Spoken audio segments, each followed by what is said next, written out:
The Phoenix Suns with this big three should be the favorite of coming out of the West and winning next year's title. This is a big all-in bet. This is the best team in basketball. The Suns made big moves a few years ago and it looked like they were on to bigger things. The Suns are 6-1 to win the title, placing them fourth behind the Celtics, Bucks, and Nuggets. Their odds were plus 900 before the Beal trade and now plus 650. Devin Booker, he finally has a super team. Almost like he predicted this would happen in 2018. He literally said, and I quote, "I'd like to build a super team. I'd like the super team to come to me." And he got his wish. Wow. I am running out of ways to describe what the big three of the Suns is doing. After that tough year in 2021, where you're at the mountaintop but just cannot reach the summit, wholesale changes were made to our Booker now was the only player left from that Suns 2021 finals team. After a trade that sent DeAndre Ayton to Portland. I love it for Phoenix. And all of a sudden you get a veteran center that's going to play his role. But I don't get it. Wasn't this supposed to work? I mean, you have such lethal weapons on this team offensively. I mean, this is just hard to stop. I mean, saying it respectfully, I don't know how teams are gonna guard us. Like, bro, you can't guard all of us at once. For what? Come on. Oh, this is gonna be a fun one today. We're trying to win. We're trying to win the championships. The goal of today's video is to talk about how this was meant to fail. Hate it or love it, there were signs that from the very beginning that this was destined to fail. Embarrassing season, right? Disappointed, awful. I watch every game like all of you guys do. No one's proud of it. No one's happy with it. From me to the front office, to the coaches, to the players, to the marketing executive, to the security guards. Everyone's disappointed, embarrassed, and it was a failure, right? Now, how did we get here? So I do quickly want to summarize some key points, leading up to the trade that landed Kevin Durant to Phoenix. And an historic night for the Suns. Devin Booker, 70 points. And what better way to start talking about this Suns team than to talk about Devin Booker himself? And of course, him coming out of Kentucky, he was a bench player. And the Suns picking him with the 13th pick, I mean, he was an afterthought. He can stroke it. Probably shouldn't play more at NCAA clips. They'll probably claim this one. Oh boy. And the first couple of years with Devin Booker and others, it was pretty rough. In his rookie year, there were some cool moments like Kobe Bryant during his farewell tour, playing against a player that was basically born the same year he was drafted. And he got to share a wonderful moment with the Mamba. And when he did this move on Kobe, I mean, Kobe just couldn't help but smile. Playing against Booker tonight, I mean, he went straight to my move. The first time he caught it. You're not going to beat me on my move, man. A Kobe Bryant stamp as a rookie and a 70-point game as the second year. Yeah, Booker's career was already looking like it would be a fruitful one. I don't know why I'm showing Eric Bledsoe, Marquise Chris highlights right now. Yeah, I won't lie to you, bro. This Suns team was just not good. Is that Brendan Knight? Somehow this is a real team that had this many guards. Name me the guy on the left, the very left, and you'll win a cookie. 95% of people can't do it. Yeah, it was safe to say the GM of the Suns at the time, Ryan McDonough, got fired quickly. Someone that was key in Booker's development earlier in his career was Earl Watson, the development coach of the Suns at the time.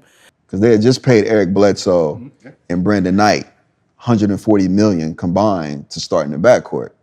He saw a clear problem with the team and the clear limitations that the backcourt of Eric Bledsoe and Brandon Knight had, and he had to do something. So by me starting Devin Booker was like, whoa, what are you doing? I'm not paying him $70 million, Brandon Knight $70 million come off the bench. But I just saw in the backcourt when you have Brandon Knight and Eric Bledsoe, you have two pattern players. The game was changing, and I knew the game was changing because from my AAU teams, I seen what was coming. That's not going to be sustainable. In the playoffs, you can't have a pattern player with the ball. You're not going to win. Now, people were calling him crazy for thinking about starting Devin Booker. When he did it, I mean, he started a guy that was benched in college. I mean, what made him think that this was a good idea? Well, him explaining it made even more sense. And what made even more sense was actually seeing the fruits of his labor and seeing Booker actually thrive out there. Up ahead to Booker. Booker turns, fires, got it! All right, let's look at the standings for the Suns teams that Booker was part of in the first 3 seasons. Let's see here. You can't even see them in the standings right now. Yeah, they're 14th with a record of 23-59. All right, following year, let's do this. You can't even see them. They're dead last. You can't even see them. There you go. It takes a lot of time to process that. They're the worst team in the West here. All right, let's try this one more time for 2018, and you can't see them yet again. And they have a 21-61 record with the worst record in the Western Conference yet again. In fact, this season they had the worst record in the NBA. So basically, they had the best odds to get the #1 pick. Yorgos Papagiannis, Josh Jackson. The very next 2 lottery picks after Devin Booker, Papagiannis and Josh Jackson. Now the Suns, fortunately for them, actually ended up getting the #1 pick. And I'll be honest, it should be a no-brainer, right? You got the #1 pick, you get the best player available. There is the man that everyone expects that the Suns will draft #1 overall.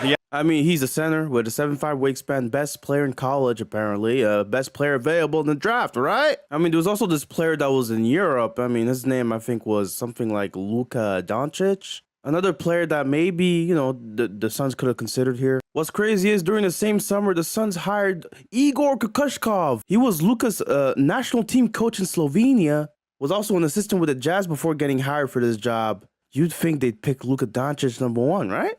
Oh, and they also fired him 1 season after he was hired in 2018. Not that it would matter because the Suns were still a pretty bad team. As a matter of fact, they had the worst record in the Booker era up to this point, 19-63. But hey, man, at least they didn't have the very worst record in the NBA. They're tied second to last with the Cavaliers, too. Does that mean the Suns don't have the best odds for the #1 pick anymore? And this being during a Zion Williamson draft? Oh boy. And they did have the best odds. Fortunately for them, the first season in which the lottery odds were flattened and where in which the top 3 worst teams in the league would have the same odds to get the #1 pick.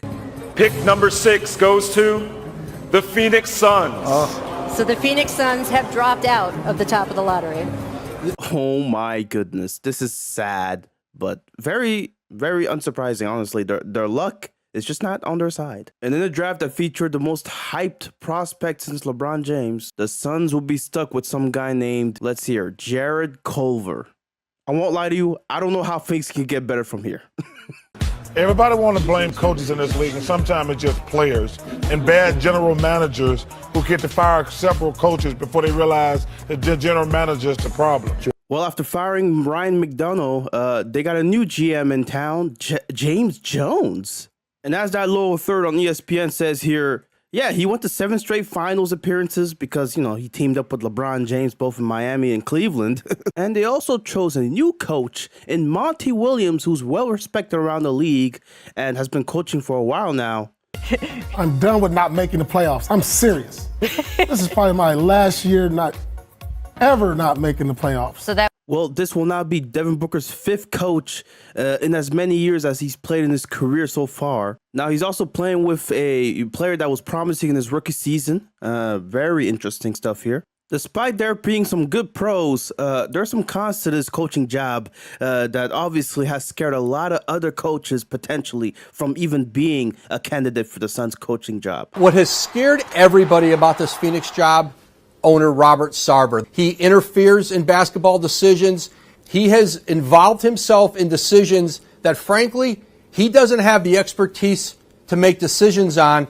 But unlike those other years, it seems like Robert Sarver, he's saying things will be different with Monty Williams as coach and with James Jones as general manager. But what Robert Sarver has told Monty Williams he's going to do is partner with him, is support him, is to let Monty Williams coach this team, let his staff try to develop these younger players, and that he has promised to stay out of the way and allow a coach to do that. Now, the Suns, they added some veteran pieces in Ricky Rubio, namely, and it seemed like things were on the up and up for the Phoenix Suns team. Aaron Baines is balling. Aaron Baines. The Suns are balling. Is balling. The Suns are balling. They beat the Clippers. They were right with the Nuggets. The team started 3-0, and you could tell there's something different about this team instantly. You got Ricky Rubio's playmaking, Aaron Baines as a center shooting the long ball. Now, things did come back to reality where the Suns started losing more games later in the season to where they were out of the playoff picture for a short while. But after the 2020 happened, the playoffs were played in a bubble in Orlando, and the Suns had a chance to qualify for it if they won enough games. The Suns, of course, were one of 22 teams invited to play in Orlando. And let's just say this year around, there's a play-in system to where the Suns would have to win a lot of games, and they have to pray that other teams lose games for them to even qualify, not just to make the playoffs, but have a chance at playing in this play-in game between the 9th and 8th seed, which the Trailblazers currently held that position. Now, not only were the Suns thriving in the bubble, but they were winning in big ways. They went a surprising 8-0 in the bubble. Booker, this is for the win. Got it! Wow! It felt like something was brewing in Phoenix that could really pan out here in the next couple of years. And despite having one of the best bubble runs during that time, the Suns were tied with the Grizzlies to get that 9th seed that was needed to make the play-in. And unfortunately, the Grizzlies had the tiebreaker over them. And so their season ended despite going undefeated, being the only team to do so during that year. It's great to see Book playing well and Phoenix playing well, but get my man out of Phoenix. It's not good for him. It's not good for his career. Sorry, Chuck. But they got to get Book out of Phoenix. Now, obviously, Draymond got fined $50,000 for saying this. The thing is, though, Draymond might have a point in terms of, how Robert Sarver carries himself and how he manages things for Phoenix. He always stepped in and made things hard for this franchise because, he just thought he knew too much. He thought he had the pulse on the team and what needed to be done. But Phoenix says that was then, this is now. Things are changing now in Phoenix. Devin Booker is going to lead them somewhere promising. They don't make it to the play-in game, or they make it and they don't make it into the actual playoffs. I don't think that matters that much. This is a huge win for Devin Booker, for DeAndre Ayton, for everyone's confidence, for Monty Williams. And we had DeAndre Ayton on the show last week talking about just the relationship that they all formed during the shutdown, how Monty Williams was able to keep them together even when they were in all kinds of different places. It's showing up now, and I think that is going to carry over into next season. And we had some breaking news during the offseason. Chris Paul is headed to the Phoenix Suns. Oklahoma City officially beginning their rebuild up to this point. Chris Paul traded away, and Phoenix, man, they might have made a move here that could really put them over the map. And because of the sad news of Klay tearing his Achilles, the Warriors traded for Kelly Oubre, who was of course traded in the Chris Paul deal. Why am I reporting this? I have no idea. What were sort of the factors that made Phoenix specifically such an attractive trade destination for you? Obviously, Book had a lot to do with it. You know what I mean? Book and the young pieces, obviously DeAndre Ayton. But then Mont, you know what I mean? Devin Booker had everything to do with why I came to Phoenix, and just knowing the way that he plays the game, plays the right way. Coach Monty Williams, Willie Green, we got an amazing staff. And you had players like Mikal Bridges who were, looking like they were going to be one of the premier wing defenders that also would be good on offense. A two-way player of sorts.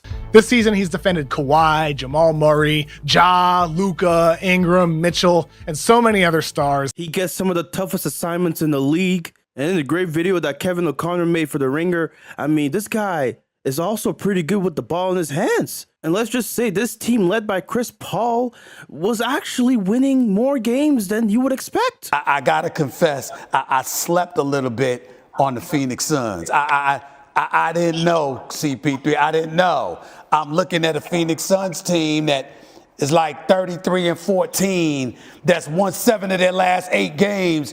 That's the second seed in the Western Conference. And Chris Paul, he made history during the season after he beat the Bucks in overtime. He passed Magic Johnson to become 5th all-time in assists. And now he's hawking down the next 2 players up in that list, Mark Jackson and Steve Nash.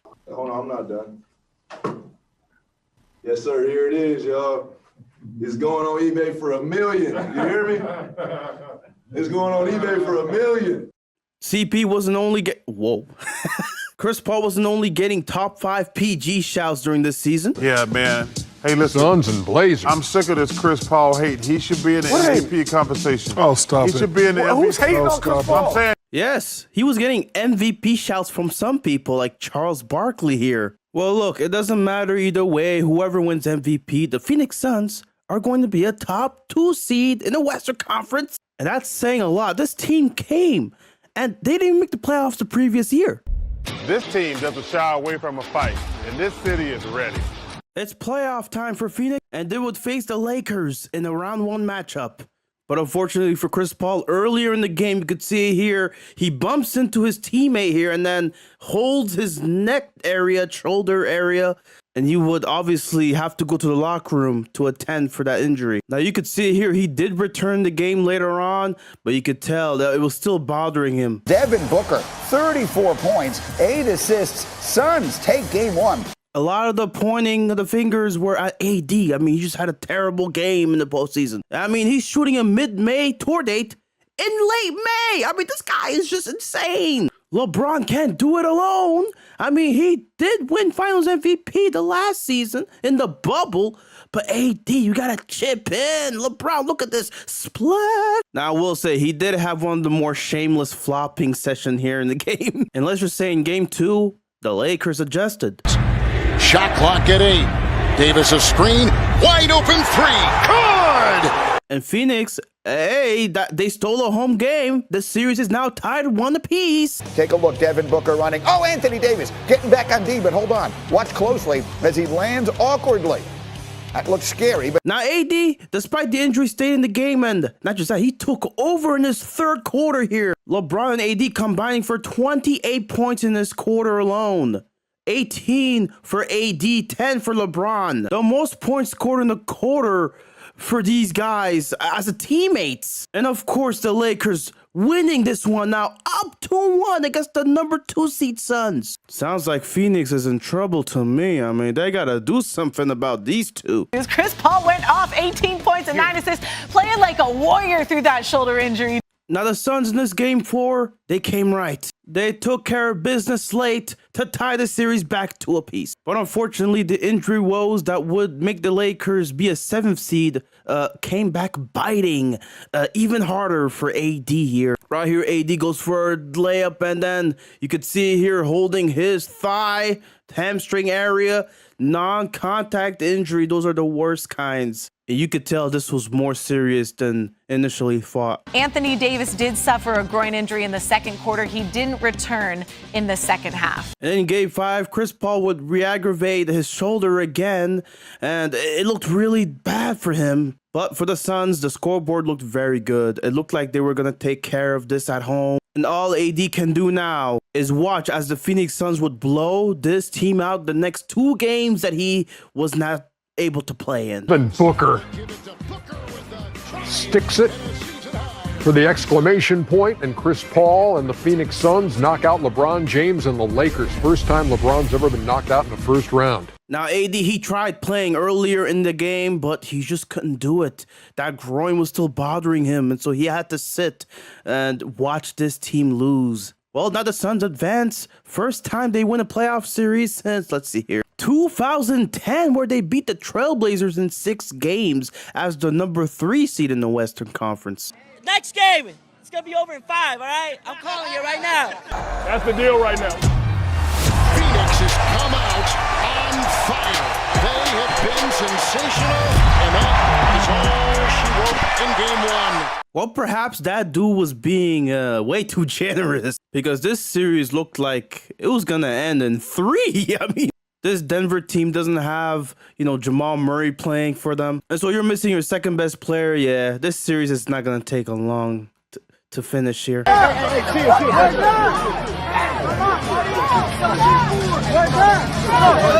Yeah, there's one Suns fan just beating up on Nuggets fans. And he proclaimed Suns in 4 in this series. Oh boy. And he turned out to be correct. A sweep that would end with the MVP committing frustration foul here and getting ejected for it. Bratislav, his brothers proclaim. They want to fight these dudes. Look at him, so pissed. I'm telling you, those dudes, they look taller than Joker himself, dog. Well, Chris Paul, he'd finally be back in the conference finals since that 2018 season with the Rockets. And this will be the Suns' first conference finals appearance since that 2010 year, where they made it all the way but lost to the Lakers in 6.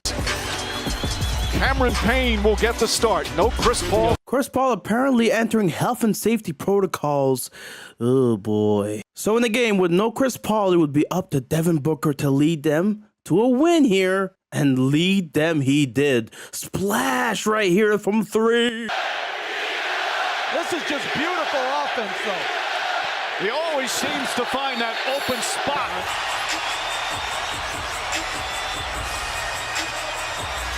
Mid-range, again from Devin Booker. Putting on a clinic. Running pick and roll, snaking it back, getting to a spot, a little fade. Booker with a chance to put on the finishing touches of a brilliant performance. And his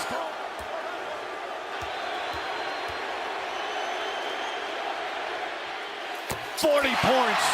You heard it here first. A 40-point triple-double, first Suns player since Steve Nash to even do that in the playoffs. Get the triple-double, I mean, not the 40 points. Cameron Payne up top, Bridges, three-pointer Bridges. Bang! Bridges coming off the down screen of B. Just his second field goal. George looks to answer. That's good. Paul George drills his. And with little time left, the Phoenix Suns are down 1, and they pull off something amazing. Crowder looking, throws it alley-oop. Oh! Ayton puts it down! He puts it down! And with that, puts the Suns up 2-0 in such a crucial series. And if you're wondering why Booker's wearing a face mask, well, he collided head first onto Pat Bev's forehead, and both of these guys were bleeding. So that's just rough. And that intensity would follow suit in Game 3, where both of them would get at each other. Paul George gets it off in time. Oh, he banks it in! It's good! And now, of course, the Clippers, they don't have Kawhi Leonard, fortunately, but Paul George would lead them. 27 points, 15 rebounds, 8 assists, and take Game 3 to make this a series. Double figures in rebounds once again. Drives on Booker, and a foul on Booker. That's going to be his 4th. No, Booker and Chris Paul each with 4 for the Suns. Terrence Mann 4, and more technical fouls being handed out. This series just getting chippy. I mean, just look at Booker here shoving Paul George. You have to get this rebound. And that's a violation. Cousins probably didn't know the rule.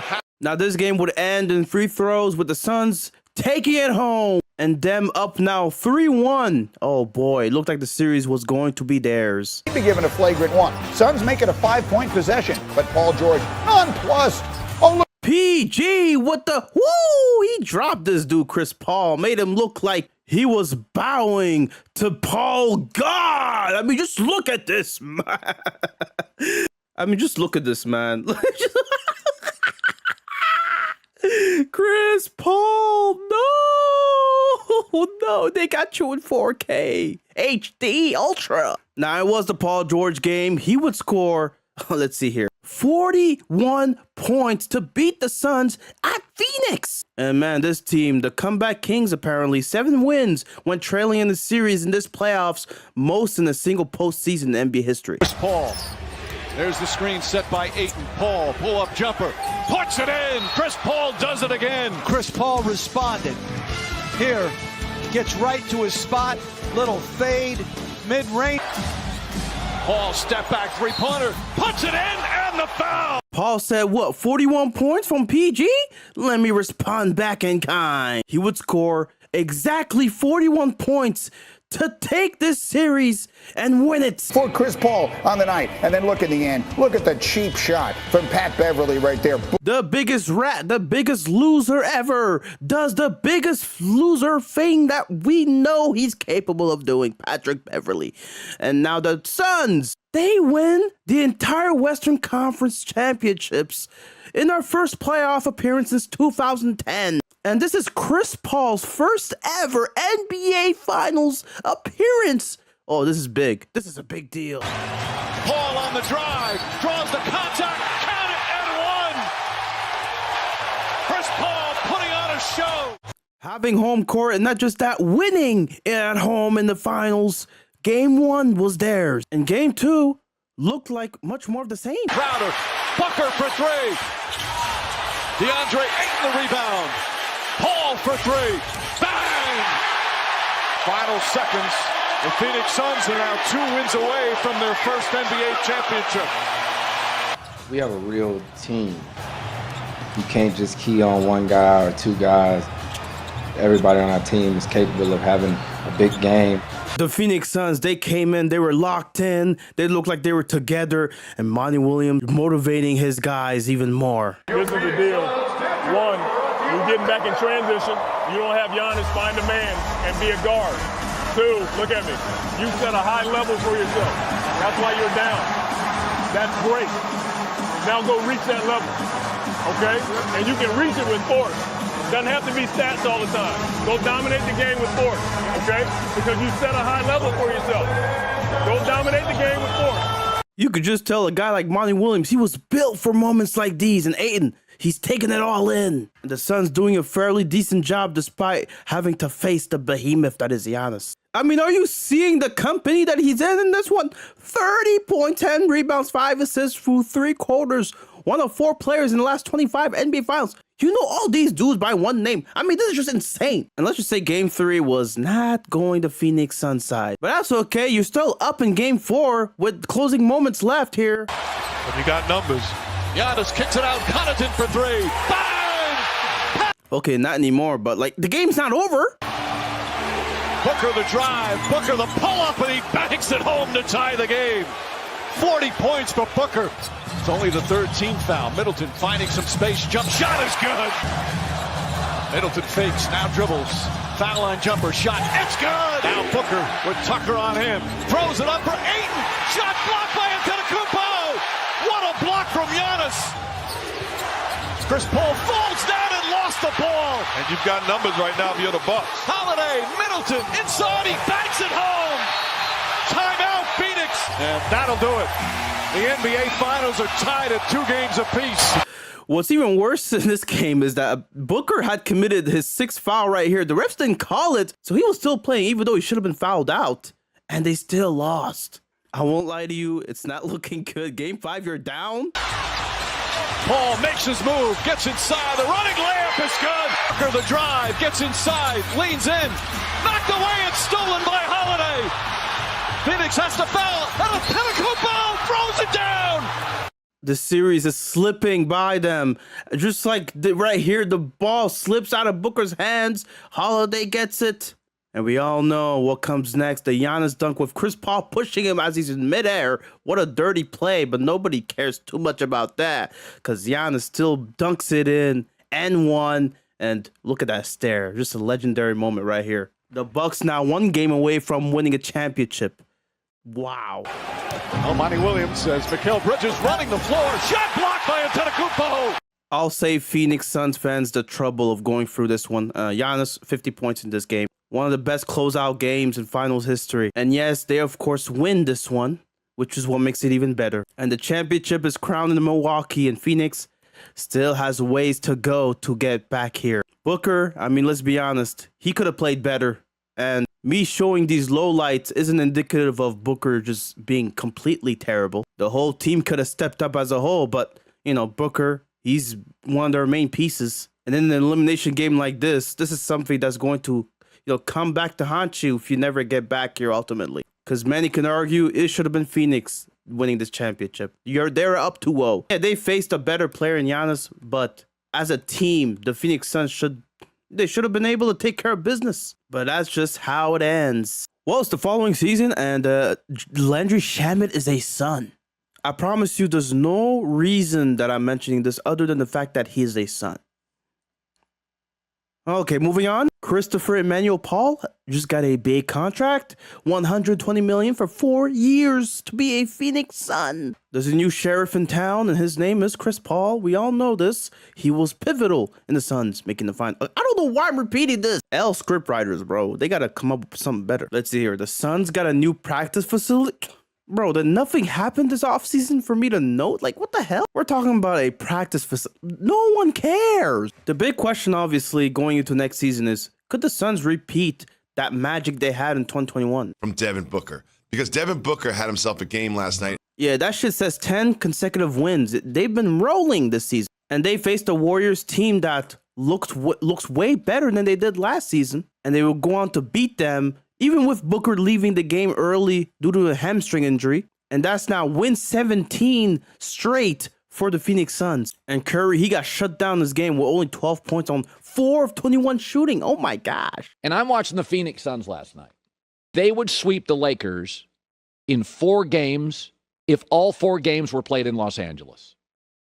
The Lakers will not catch the Phoenix Suns for the next half decade. It's over. Okay, that's crazy. That is insanity, bro. Whatever juice Monty Williams got, bro, give it to me. I need it. I need this shit, bro. Fuck it. Whatever juice the whole team got, because apparently they're all drinking it. The Suns have the best record in the NBA. They look even better than they did in 2021. This is insanity. Chris Paul's leading the league in assists yet again. Malika's leading the league in heart-throbbing, so am I. Devin Booker, he's been averaging crazy amounts of points, but shout out to DPOY, the Raptor himself. He's just doing it all on both ends, but especially on the defensive end. Just look at him. What a nice contest right here. And he misses the free throw. No, he makes it. But Booker reacts. That's how you know, bro. We got a DPOY in Toronto for real. Okay, on to real matters now. The Suns are rolling through the entire NBA now. Just dancing their way as being the best team. This is the brightest star in the NBA, no pun intended. The whole league revolves around them. It's as if we're just orbiting around their oh my god. Okay, you guys see that I'm trying to make puns here. The sun solar system. I might legit be more corny than Jaylen Brown, bro. I'm not gonna lie, bro. They've also been so good in the clutch, this Phoenix Suns team. And even with Chris Paul having an injury in the middle of the season where, you know, he would have to miss 6 to 8 weeks with a thumb injury. And obviously without Chris Paul, that means Devin Booker is basically the primary target for defenses.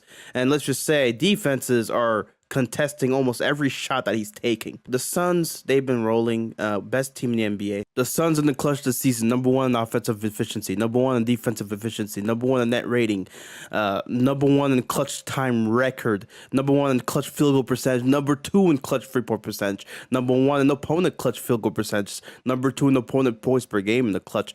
These guys are just dominating teams in the clutch. Booker out high, finds Bridges in the paint with that little turnaround again. This was yet another clutch win, but this was also a game Booker scored 49 points in to really just provide a boost for the Suns here without Chris Paul. Devin Booker is the best player on the best team, and that means he deserves the MVP. So does he have a point, Ramona? He has a point. I think Devin Booker should absolutely be in the top 5 of your MVP ballot. Historically speaking, when you're the #1 team in the Western Conference, your best player gets rewarded with the MVP. But we live in a different era now. And during this season, it was the 3 bigs, the behemoths of the NBA, Giannis, Embiid, and Jokic, that were the top 3 in MVP. Now, it would be the playoffs, and in Game 2, unfortunately, Booker here, you can see him contesting, but he ends up hurting his hamstring here to where he couldn't play. But who cares? Even after that, they still have the best odds to win a championship. They look like the favorites to win it all. And despite the series being tied 1-1, the Suns could still take this series home. Now Booker, he would practice and be able to return in Game 6 with the Suns up 3-2 in the series. Down to by Paul, and that's it.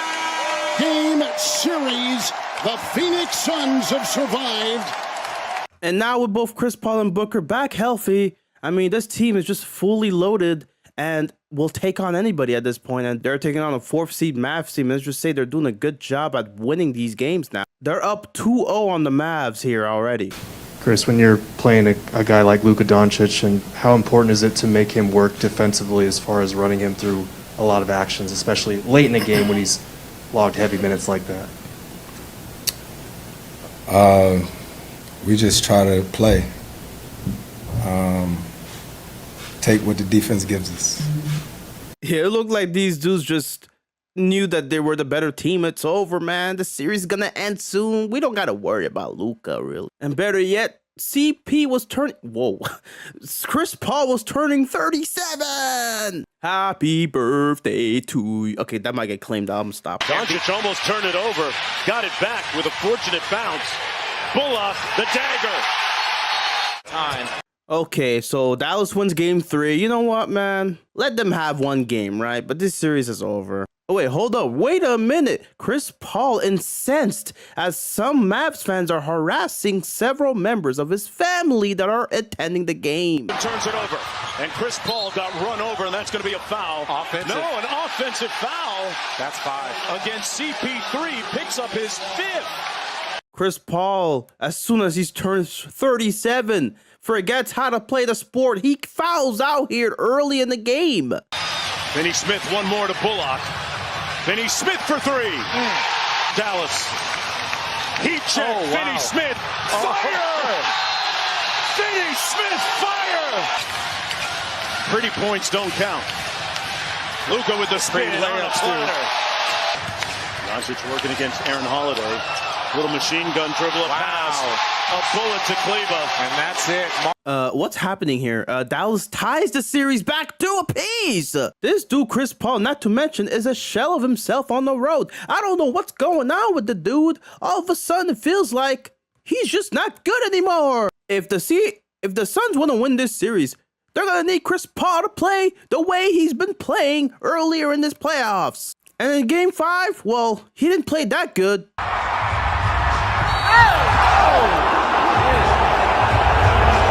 The Suns, they're back. The vibe seems to be at an all-time high. Booker having fun here during the game. But the Mavs, they could not sustain the Suns as Devin Booker would lead them with 28 points and just beat the team that, quite frankly, the Mavs team really didn't have much from anybody not named Luka and Jalen Brunson. And so, okay, finally, the Suns get this game back.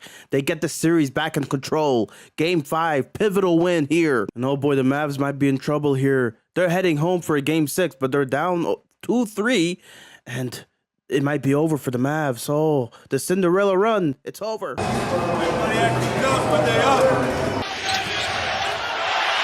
with the steal. And they've got numbers. Luka inside like a layup drill. Bullock goes to the screen. Luka with the step back. Got it. And I suppose Luka being down 2-3 took it as an onus to himself to take over this Game 6. Because indeed he did, and the Mavs would win and make this a 7-game series. The dancing drive. With their patented spinner, and the ball's going to be in Luka's hand 80 to 85% of the time. Here's the step by Luka. And Aiden was out there, and Luka trains it. Bro, why does it look like he's already thinking about all the shots he's about to make on this game? Why is he cooking already? This dude is just torching them. Don't tell me we're about to see a whooping like no other. Look at this guy. He's pissed. Oh, he sees food when he sees the Suns guarding him. Look at this guy fading away. Yo, this game is nuts. I think everybody who watched this game live knew where they were. They can tell me. They can tell me in the comments right now. Where were you when this game was happening? Because, oh my goodness, it was historical. This team was getting dicked down by one man, and his name is the Luka Don. We know him. Go left and just picking apart every single thing about his game that gives him comfort. Doncic, what a hard shot. Stunning. 27-point lead. Down goes Johnson. 3. Luka. Oh no. They're shredding him. Oh no, he didn't. How do I say? Let me stop. Trailed by as many as 46 points in this Game 7. They got embarrassed at their home court. Aptly named the Footprint Center because they got stepped all over. They got walked down by this dude, Luka Doncic, who scored 27 of his 35 points in the first half, where the Suns also scored 27 points, but as a team in the first half. The butt whooping was so bad, the Suns had to issue an apology to the fans. Okay, that just tells you everything you need to know. Okay, this team knew that this was embarrassing. This was so embarrassing. And we all know Luka's a legend. We all know about this, right? He's like just insane for a player that's 23 years old. So Chris Paul and Devin Booker, you can see them both here. I'll highlight them. 11 points for Devin Booker on 3 of 14 shooting. 10 points on 4 of 8 shooting. By the way, if we look at these numbers and really contextualize them, and we look at the first half, Devin Booker has 2 points on 0 of 7 shooting. Chris Paul, 1 point on 0 of 4 shooting. The only points came from the three-throw line. They both combined went 0 of 11, 0 of 4 from deep in the first half, which is when the game was really, meaningful. The second half was basically a wash. A historic meltdown of epic proportions that just puts Luka into a stratosphere that we haven't seen in a long time. And I will keep referencing the stat that Jimmy Highroller posted on his video because it's insane. Luka did more points in the series than Devin Booker. He had more assists in the series than Chris Paul, more rebounds in the series than DeAndre Ayton, more steals in the series than Mikal Bridges.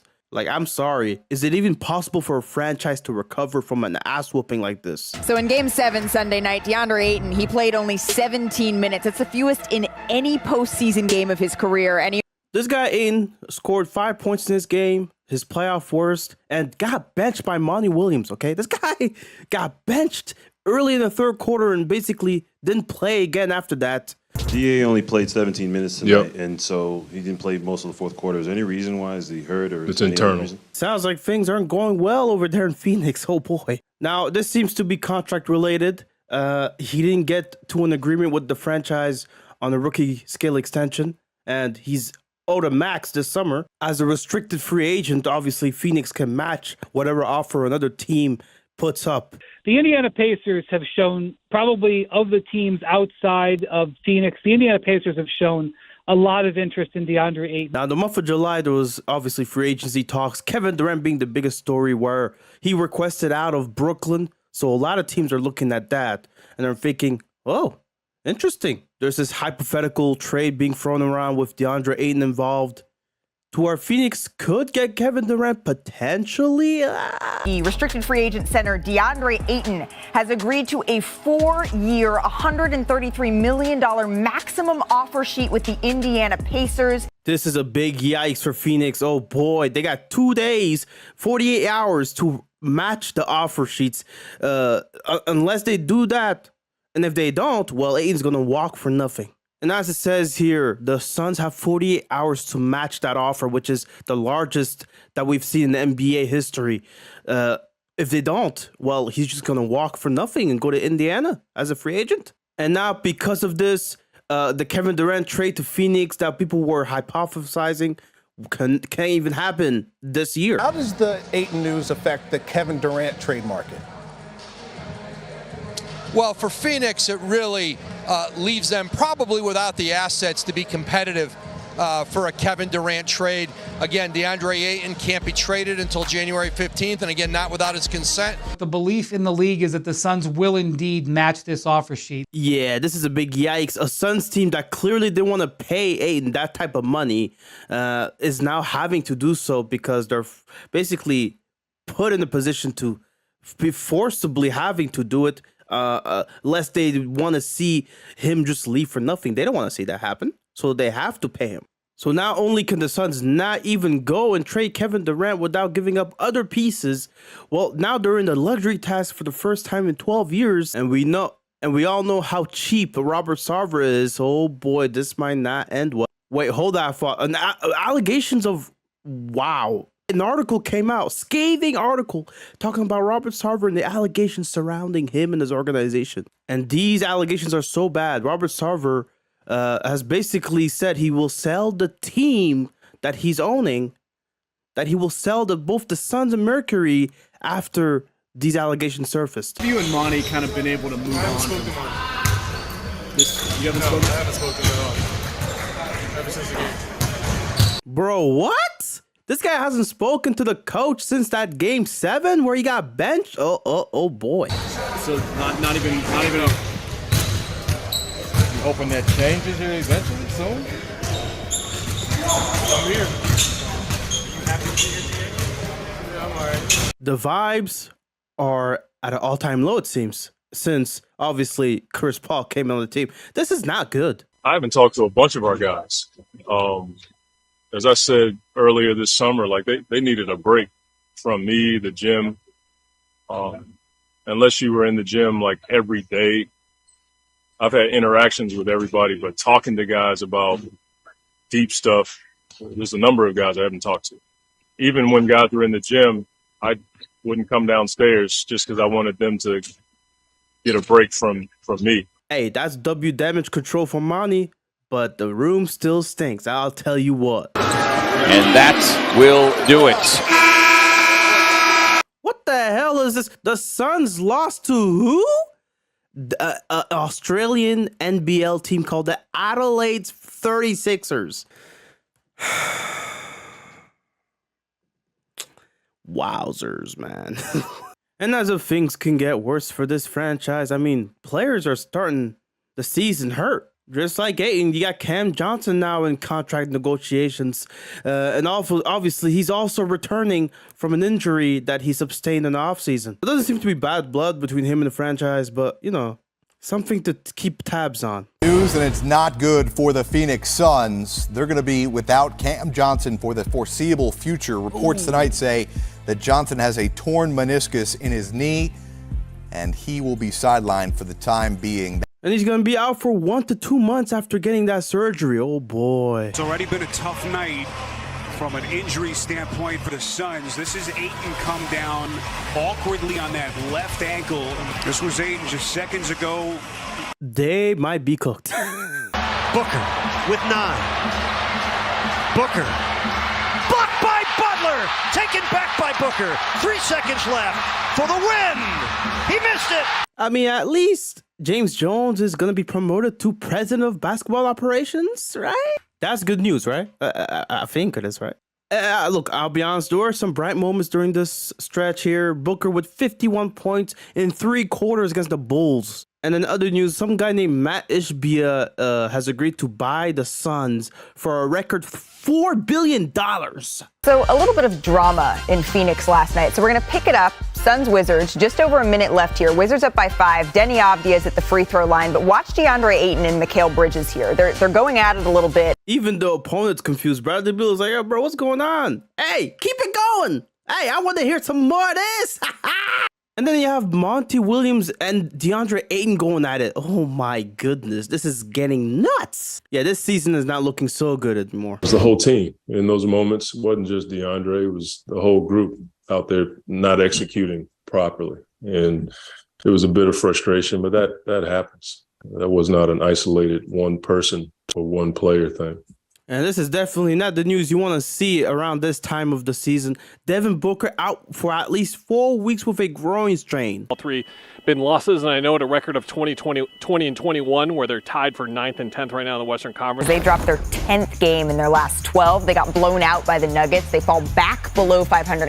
Yes, they're battling injuries, right? No Devin Booker, Chris Paul, DeAndre Ayton, Cam Johnson. I think people are, especially the players, you can sense are getting to the point where it's frustration really starting to mount and being over the fact that they're not winning games at all, no matter how much better they're playing in the last 3 games. And worse yet, even if they wanted to make a trade, the Suns situation right now is very complicated as they're going through the process of selling the team off to another owner. Yeah, I mean, right now at this point, Malik, I'm going to chop it because any game where they don't get a player injured, yes, is a good night. The problem, we know that they've got Jay Crowder sitting out. You know they're desperate for players. So you're saying, why will they not trade Jay Crowder to get help?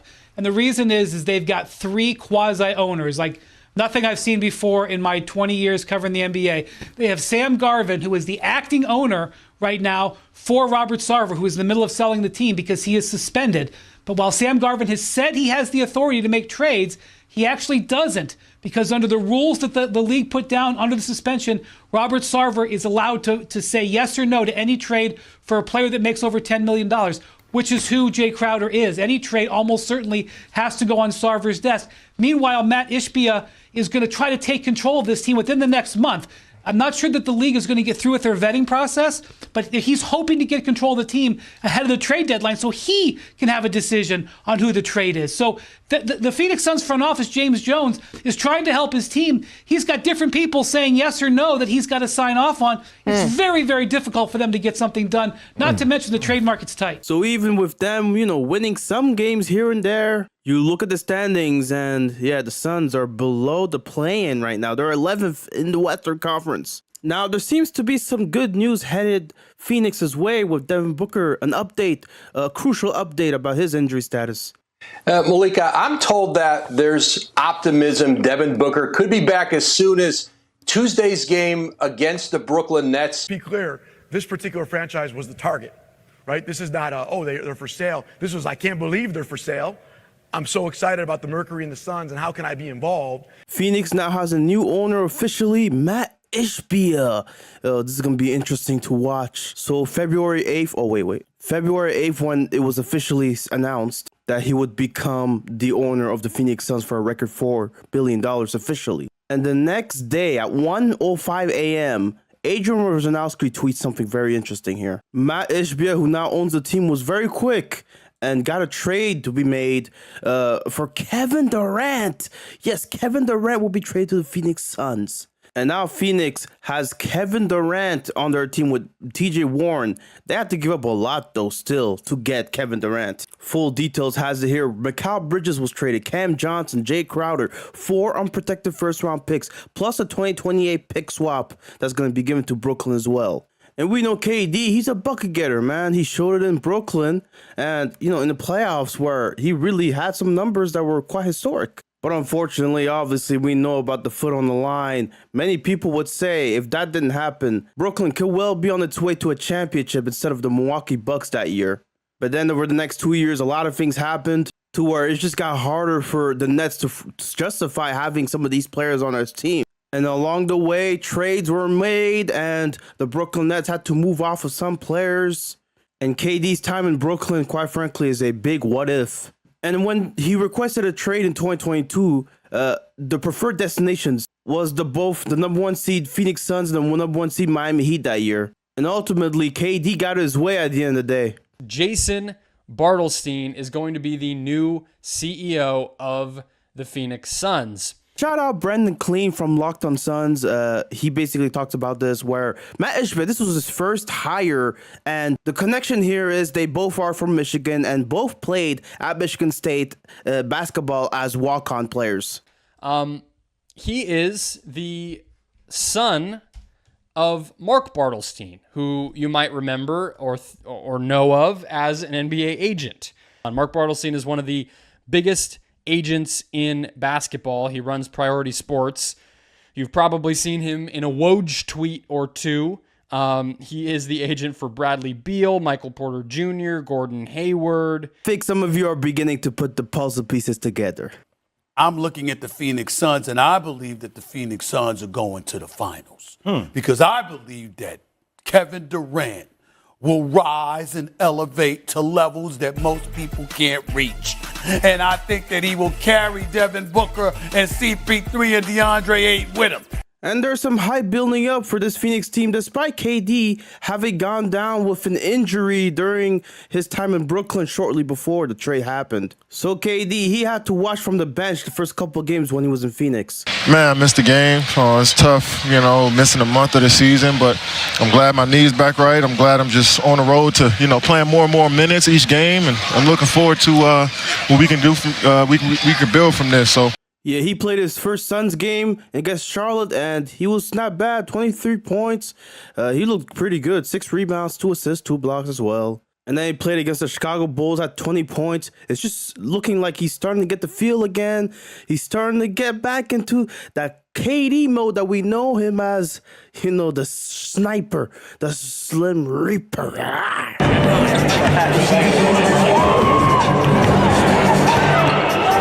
So during pregame, this guy Kevin Durant, yeah, you see it there. The ankle gets twisted there, and he just falls off. And he was gonna play the OKC Thunder this game, and unfortunately, he had to be sidelined because of this. Shout outs to him though. He still signed fans' autographs, basketballs, and stuff. That's nice to see. And once KD got back on the court, it just still looked good. Like this Phoenix Suns team looked like they could do something in the playoffs this year, right? Strikes again, people. Over Christian Brown, it's Durant. Banked it in! A 3 by KD. In this game where they beat the Nuggets, Chris Paul had 25 points, and KD, well, he had 29 points. Oh boy. The Phoenix Suns would play the Clippers in the first round, and boy, they were in trouble already. Kawhi Leonard for 3. Oh, back to back. Kawhi Leonard. Kawhi looked like a monster, 38 points in this game. And Phoenix, they were trying. Ayton with a nice floater right there. Comes in, that leaves Gordon open. Another 3 is good. And in a pivotal game, you would never guess who the X Factor was. Game 1, Booker taking on Westbrook, and a block by Westbrook, and he throws it off of Booker.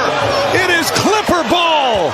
Westbrook right there winning them the game with that play. The Clippers are already taking the game in Phoenix. And oh boy, Kawhi, he's going to be a tough out in the first round. And it's great to finally see him healthy in the playoffs. A great fourth quarter in crunch time, but Booker goes for 38. He went for 25 in the second half. And the Phoenix Suns even up this series at 1 apiece. And this series is all square heading back to Los Angeles.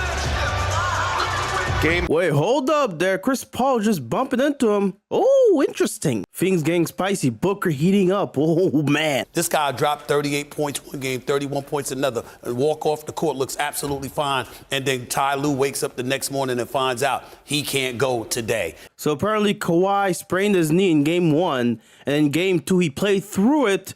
But things just looked worse after that. And so he missed game 3 and 4. Wow. And no surprise at all, the Clippers won both games. Now Phoenix up 3-1 on the series. So let's talk to Brian Windhorst about Game 5 in Phoenix. Again, Kawhi, Paul George listed as out. Clippers face elimination. Wait, now Paul George is also out?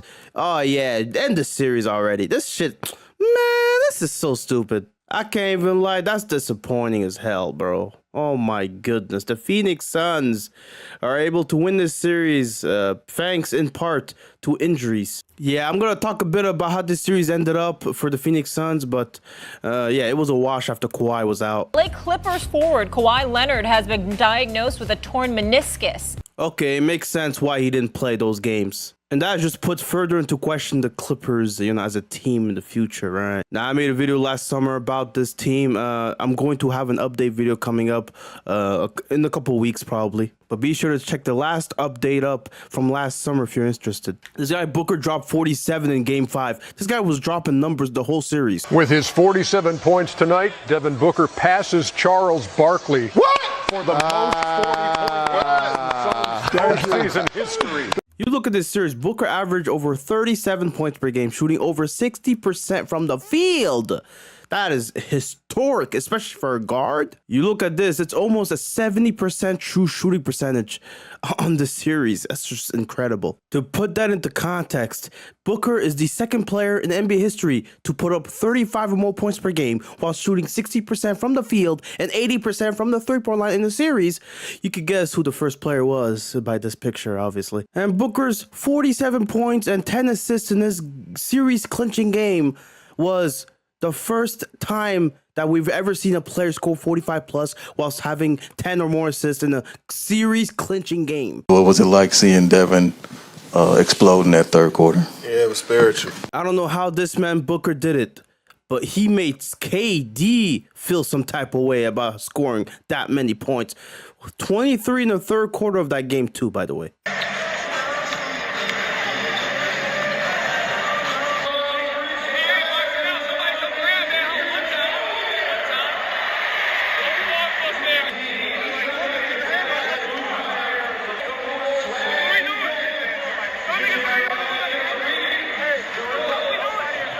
Shout out Legend Z. I mean, he got this video here. Booker apparently arguing with DeAndre Ayton about the rebounding. Ooh-wee. This is interesting stuff here. Question your motive. Man, I don't know what that is, man. Yeah. Motive, come on, bro. I play both ends of the floor. My name is Dominating.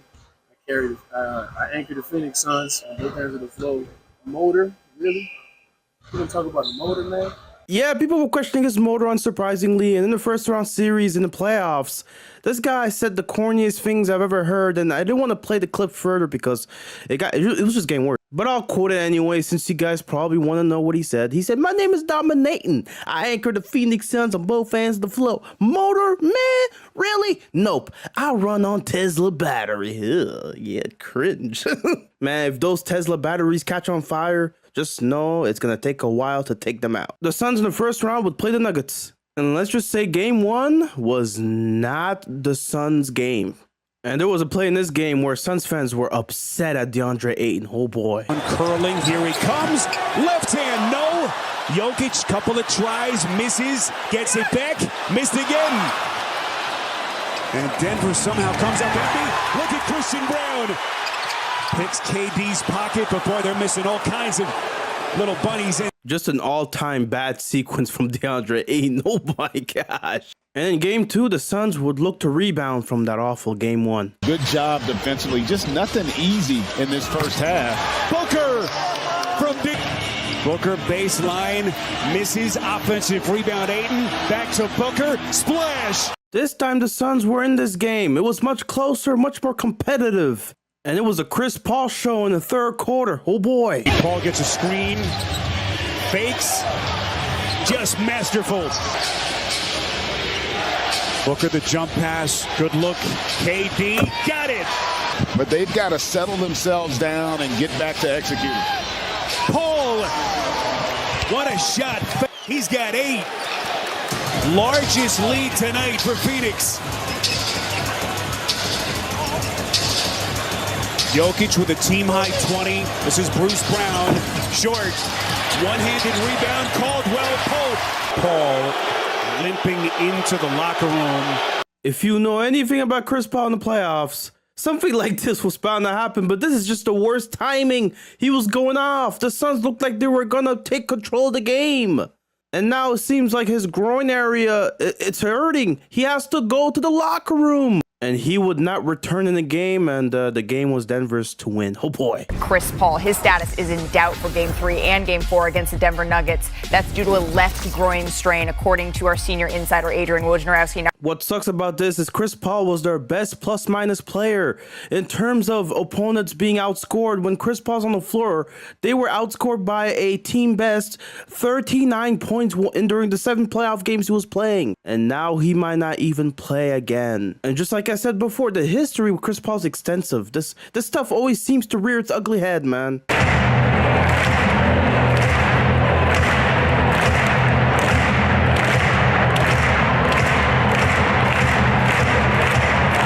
You can see here DeAndre Ayton visibly upset. Apparently, him not shaking hands with Chris Paul. Apparently, he's upset. You see that guy here is shaking Chris's hand instead. But Ayton, he's upset that he got pulled early in this game 3. Oh boy, what's going on in Phoenix?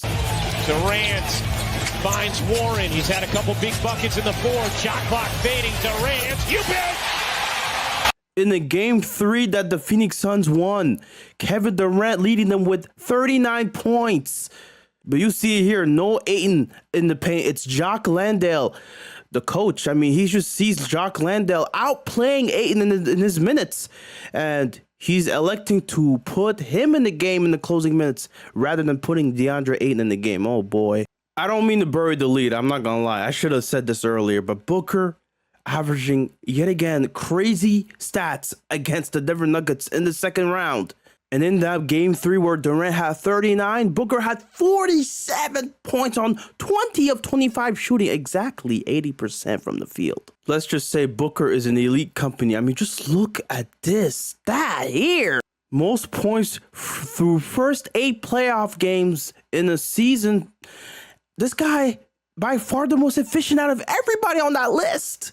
And he's in the list with Will Chamberlain, Elgin Baylor, Jerry West, and Michael Jeffrey Jordan. These statistics that he's putting up are out of this world. His delivery and his shooting is as good. I'm being very careful here when I say this. His shooting right now, his jump shooting, is the best run we have ever seen in the playoffs. So in this game 4, right, the Suns played the Nuggets at home, and Devin Booker, the drip is there. Jokic had a sensational game. There was an incident where the ball went out of bounds, and then you see here Jokic trying to get the ball, and some guy's holding it away from him. He pushes the guy. Wait, the guy flopped as well. And upon further review, who is that person in green? That's the owner of the Phoenix Suns. The NBA has to be the most cracked out reality show I've ever seen. Matt Ishbia fighting off Jokic for the ball. The game came down to the wire. Jokic put up 53 points with Durant answering with 11. But it was the Phoenix Suns that ended up winning the game, tying the series back 2-2. Booker had his sixth 35-point game during this postseason in Game 4, most in a single playoffs in Suns history. The last 2 games against the Nuggets, this guy has just been going off, only missing 4 shots in Game 4, 5 shots in Game 3. This guy went a combined 34 of 43 from the field and shot a combined 8 of 12 from deep. Devin Booker is playing out of his mind. And he is quite literally doing something that only Michael Jeffrey Jordan has ever done in the first 9 games since the merger. Now, Matt Ishbia, he addresses the team. He addresses everybody after the game. Doesn't want any suspensions, and he has a lot of respect for Jokic. Start with you, Devin. You shot 79% from the field in the last 2 games. Now, when you look at the other side, Jokic had a career night. You all weren't fazed by that. You still pulled away with the win. How do you do that? Is that part of your defensive strategy? I mean, it's a tough matchup. You know, he's either scoring or he's getting his teammates involved or he's doing both. So, you know, every possession, just try to make it hard on him, make it tough on him. I mean, he can have 50 all he wants as long as we get the win. That's all we're going for. This is shaping up to be an all-time series. Wow. And Jokic, he's making up with Matt Ishbia, giving him the ball. Hey, they're friends now. Nice. But it seems like Mike Malone made some adjustments. The Nuggets now are gearing up to beat the Suns. Oh boy, a pivotal Game 5 win here. Jokic leveling up just that much more, averaging almost a triple-double with 30 points per game in this series. This is going to be a lot to overcome. Sorry, this is for the whole playoff so far. Holy moly. His averages against the Suns in this series are even crazy. Basically a 35-point triple-double. Now, yes, Chris Paul, he did miss this game yet again with the groin injury. It's not looking good for the Suns, man. And it looks like Devin Booker in Game 5, he had 28 points, leading the team in scoring. But again, that's just not going to be enough to beat the Nuggets. Especially with Durant not putting up a fight as well. I mean, this is, oh my goodness. The Athletic reporting that DeAndre Ayton will not play tonight with a rib injury. So this injury apparently sprung up in Game 5, and you see it here with Bruce Brown. Oh, he's colliding with Ayton right there, and he's down. The thing where, yeah, it hurt. You know, I had my breath. It just hurt a little bit, where I couldn't even, like, close out. I just needed a minute or 2. But, you know, this is the playoffs, and you got to get up. You got to get up and do something. But, man, I love this, man. They did their job at home, and we got handlers at home.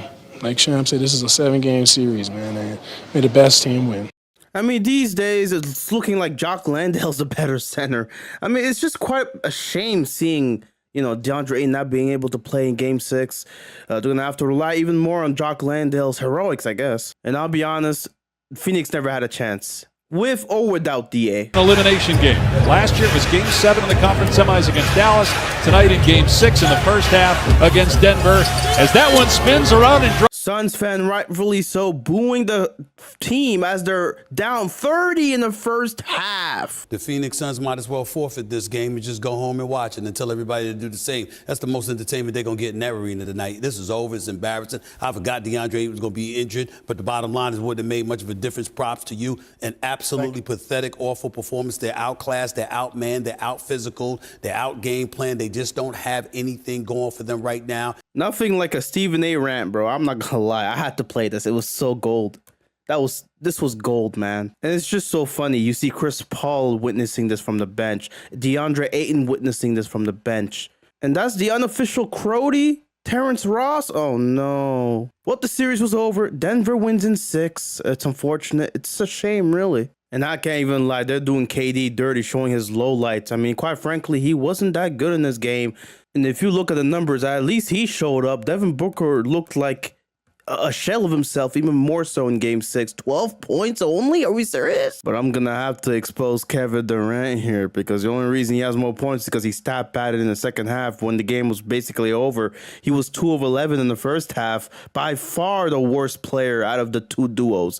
I mean, Devin Booker, he had 11 points, right? He only scored 1 point in the second half, but let's be honest, that game was over then, right? At least he scored 11 in the first, but he still wasn't good. So fuck it, I take that back. KD, you deserve to get blasted. You deserve to get flamed because you're ass. 23 points in Game 6 are fewest scored in any game this postseason. It should have been 11. You shouldn't even have played in the second half. Shameful stat padding session. Breaking news into CBS Sports HQ. The Phoenix Suns have fired head coach Monty Williams. Our NBA insider Bill Reiner confirming. Well, somebody had to go. Somebody had to be scapegoated, and it was Monty Williams, the easiest to replace as coach. And after what he did for that franchise, it's a shame to see him having to get fired. I mean, this guy is just a culture builder. He built his team from the ground up, and they became a contending team for years.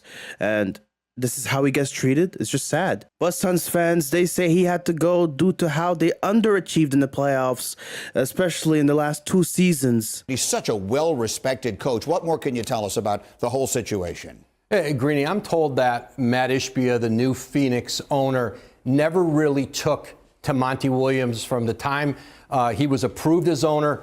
Right away made the Kevin Durant trade with Brooklyn, which he largely negotiated and executed himself. And then after that 30-point loss in Game 6 to Denver, it was Matt Ishbia again who effectively is overseeing basketball operations. Their general manager, James Jones, his influence has been diminished there. This is a Matt Ishbia production right now. A guy like Woj saying this, I buy it. I believe it. Matt Ishbia seemingly taking more control of the franchise, even taking control of the decisions being made by James Jones, the GM of the team. This is not good. This sounds a lot like Robert Sarver all over again. And now you look at the book sheets, right? The financials that are being owed to these players, $146.9 million combined owed to Chris Paul, Devin Booker, Kevin Durant, DeAndre Ayton. For the next season alone, if every single player returns. Now, Chris Paul's contract is half fully guaranteed, but would be fully guaranteed after June 28th. So they do have a decision to make there, whether they want to keep Chris Paul and guarantee that contract fully. They only have 1 pick because the Nets have their first round pick from that KD trade. We've illustrated how their draft capital is very low now because they owe the Nets unprotected first round picks in the next 3 to 5 years. It's quite stellar. So if anything, Monty Williams, he got out before the ship sank. I mean, let's be honest. I mean, just he can now get into a better position for himself, and maybe he'll coach another team into a contender. After 1 season, the Pistons have fired coach Monty Williams, who leaves with 5 years and $65 million plus left on his deal. So okay, you know what? Suns may have made a good decision here. Apparently, Monty wasn't no good. He went to the Pistons the following year on a crazy big contract, and they proceeded to lose a record-tying 28 straight games in the regular season. During this season, the Pistons ranked... Oh, where are they? What? Oh, they're right here. Wait. Oh, 15th with the worst record in the NBA by far. 14-68 record. Abysmal record. Oh, my gosh. Now, we'll get to how the Phoenix Suns fared in that season because it's interesting. Also, because that's the main point of the damn video. I mean, come on now. So they hired a new coach. Oh, he looks familiar. Frank Vogel, who won a championship in the bubble in 2020 with the Los Angeles Lakers. A proven coach that is defensive oriented. Maybe the Suns can turn it around on that end. This just in on HQ. Bradley Beal picking up some new threads today. Beal being introduced to the Phoenix Suns after a deal with Washington where... Wait, hold up. He's a Phoenix Sun? Wait, what is happening right now? He was traded for Chris Paul, Landry Shamet. Hold up. Chris Paul got traded?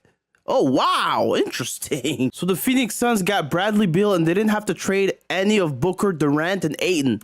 Interesting. The Blockbusters deal was announced June 23rd, I think. And this trade comes weeks after the Wizards cleaned house and hired 3 new executives, a president, a SVP of player personnel, and a general manager to lead the franchise. And this is the owner, Ted Leonsis, cleaning house. And right away, they saw that contract that Bradley Beal was signed to, and they said they had to get rid of it quick. The Wizards gave him a contract the year before that was, quite frankly, one of the worst contracts given to outdoor player of its caliber. 5 years, $251 million max extension. And the worst part wasn't even the money amount itself. The Wizards also gave him a no-trade clause in his contract, making him, crazy to say, the only player in the league with a true, legit no-trade clause. And even at the time, I'm pretty sure it was the consensus, the stats nerds, the eye test nerds, everyone in unison saying, this guy is not a superstar. Why are you paying him like he's a superstar? Wizards, what are you doing? You're dumb. You're stupid.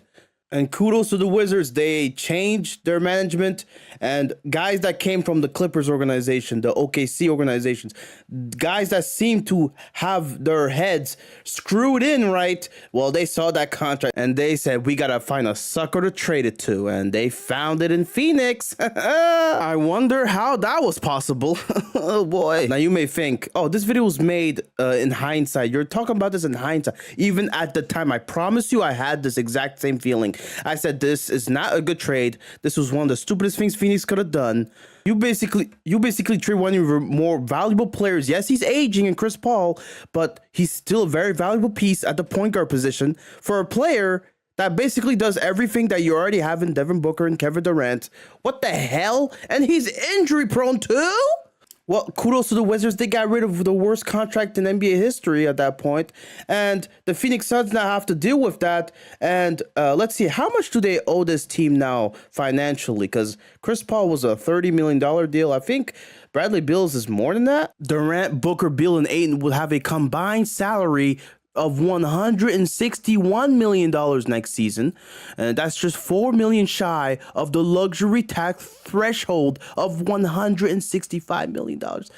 These dudes are actually hilarious. And this summer, the NBA and the Players Union negotiated a new CBA that took effect July of 2023, which would add on to the luxury tax with both a first apron and a second apron level, which, if the team were to pay above that level, would increase the restrictions and penalties levied at that said team. And we know, obviously, with the rest of the roster signed, they're going to pass this $165 million threshold. And teams, by the way, that go $17.5 million over the second tax apron cannot use taxpayer mid-level exceptions. They can't sign buyout players, and they cannot take back more money in any trades they make. Wow. And for the next season, the tax apron, the second apron would be at $180.31 million.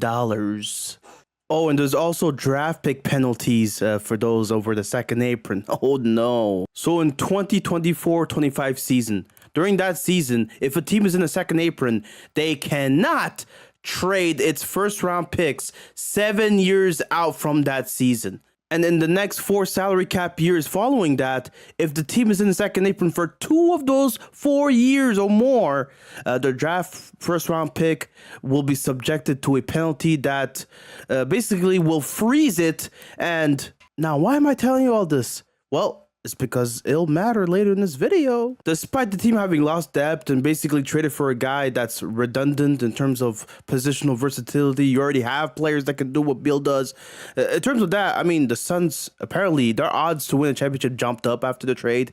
I don't know why. Even funnier is this New York Times article that basically talks about how Chris Paul found out about the trade from his son.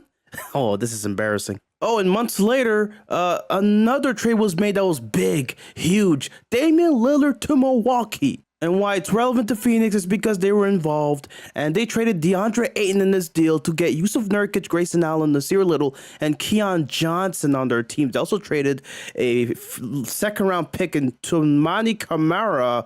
Interesting stuff here. Obviously, Milwaukee was the big winner in this trade, with obviously Phoenix coming in as a facilitator to make it easier for both teams to even be able to pull off this trade. Now, Phoenix...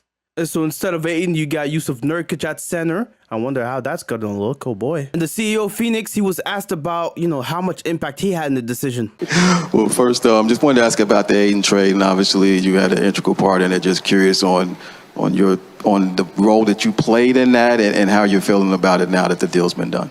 Yeah, I think it's a partnership. I think Matt hit on it. Myself, James, Frank, and Matt, we're constantly canvassing the league and looking at how to improve our team. And we thought, as Matt said, Nurkic was a great fit for this team. His passing ability, how skilled he is offensively, what Coach Vogel is going to do from defensively. It doesn't take a genius to know that he also had influence in the Bradley Beal trade.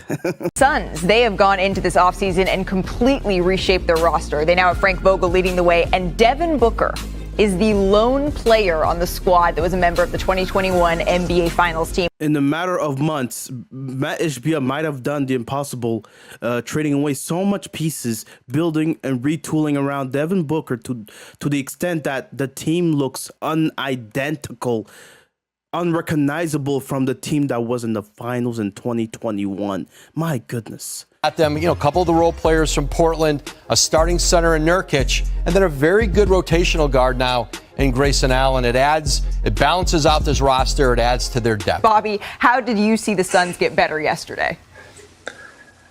Well, I love it for Phoenix. I think when you have a player that's earning $33 million and he's your fourth best player on that roster, there's something that you need to do as far as take that player and chop it up into 3 or 4 different players here. When you bring a player back like Joseph Nurkic, who can fit a role at the center position, and then the Nasir Little contract, one of the better value contracts. First year of that rookie extension that he signed a year ago, and then Grayson Allen in the last year of his contract.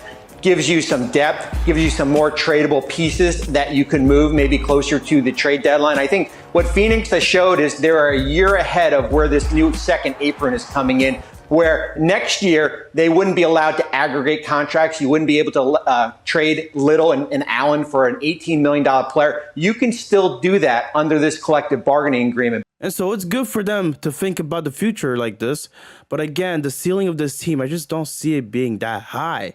And all of a sudden you get a veteran center that's going to play his role, dominate the glass, be able to guard the pick and roll to the basket, open up lanes, play the dunker spot. And look, they traded a guy at Aiden that was getting paid $30+ million for a guy in Nurkic that's getting paid, what, $16 million a year after he signed that 4-year, $70 million contract to stay in Portland? I mean, I guess the Suns are actually, trying to shave off money in their books. That's good. That's a good move. But you look at this roster here, I mean, how competitive does this make Phoenix? They still are missing a point guard mainly at the starting lineup, right? Okogie's a fine role player to have starting the 3, but I'm just concerned of the lack of size here that you're getting with this team. ESPN having the discussion here, are the Suns the team to be in the West? With Caesar Sportsbook having the Suns plus 300 to win the West, second shortest odds behind only the Nuggets. And yeah, we're trying to win. We're trying to win the championship. So if there's an opportunity to get our team better, make our team better, we're going to go for it. And is there a method to his madness? Does he know what he's doing? Is he putting this Suns team in the position to contend and win a championship in the future? Or is he putting them in the position to where they're going to be hampered by these penalties with a team that has a very low ceiling, really? I mean, saying it respectfully, I don't know how teams are going to guard us.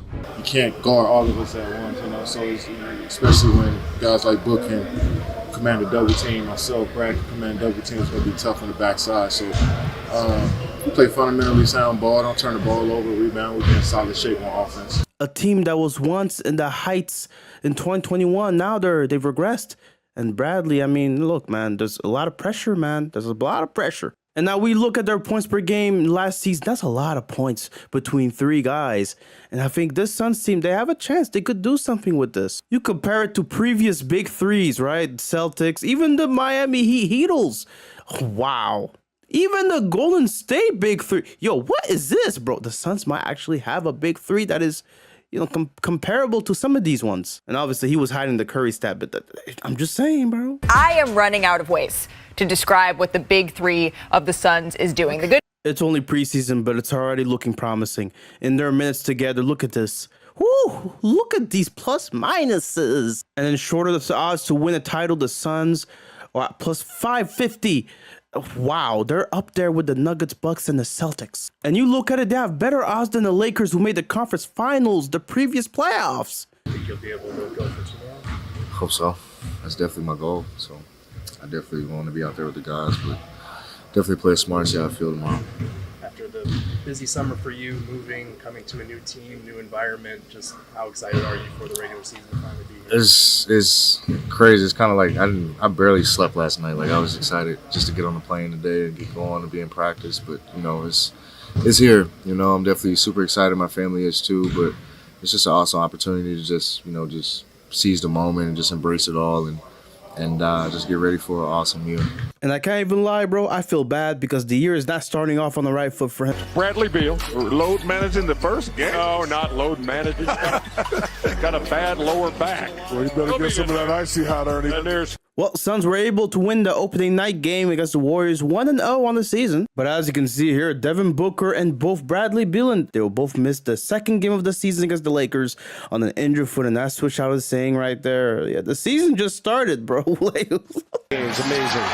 Wembanyama catch and shoot. He's got it. On Halloween night, the Suns played the Spurs, and the Spurs are led by a 7'4" alien. Oh, the guy that just got crossed up right there. Victor Wembanyama, 7'4". Look at this guy, man. He's so tall. Is disrupted. Pops upset. Vassell's going to have to go on his own. Three-pointer. No good. Wembanyama! It's a one-point game. 6.8 to go. You might want to call a timeout to advance it. Oh, Johnson takes it from him. Johnson hangs. Yes! And the Spurs have the lead. The Suns lose in unbelievable fashion. This is game 3 of Wemby's career. San Antonio's lead is down to 1. But Victor Wembanyama responds. Look at him get the ball and stuff that one in. Just impossible. Then Wembanyama pulling up on the 3. That's money. Then Wembanyama, a jumper from just beyond the free throw line. He had 38. In just his 5th game of his career, he outplays Kevin Durant and Devin Booker 38-10. I mean, this was just one of those games. He just showed why he's the future of the NBA. This is against Kevin Durant, who's also a freak. And speaking of Shaq, he has some interesting takes about this dude, Wemby. I want to go at Reggie a little bit. He talks about he's never seen a guy like Wembanyama. Yes, you have. His name is Bobo. You think Bobo? Whoa, Let me finish my point. They both black or something? No, let me finish my point. Wembanyama is just way more consistent than Bobo, but Bobo is the first 7'4" that we see with I'm so sure this dude is serious. I'm so sure this is a real take, bro. But yeah, this doesn't look good for the Suns. They've already lost 2 games against a lowly team like the Spurs, who last year had the worst record in the NBA. Set it, shoot around. The cat felt good. You were ready to go. How did it feel to get back out there with your team? I mean, there's no replacement for this. The hardest thing to do is sit out and not be there for my team. So when I'm on the side, I try to be as vocal as I can. Well, he came up big in this game, returning against the Timberwolves. And the Timberwolves, they were streaking. They were winning a lot of games during this point of the season.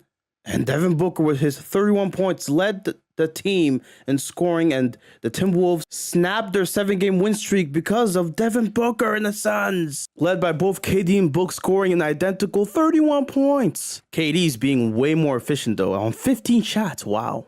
Yeah, Malika, the Suns have decided, in working with their doctors, that they're going to take at least 3 weeks to allow Bradley Beal to rehabilitate this lower back strain. Now, Bradley Beal, he's missed 8 of their 11 games thus far, mid-November. We still have yet to see the big 3 of Devin Booker, Kevin Durant, and Bradley Beal play together. I'm not going to lie, bro. This season, it feels lost almost. And then in a late November game against the Raptors, Booker here tweaks his ankle.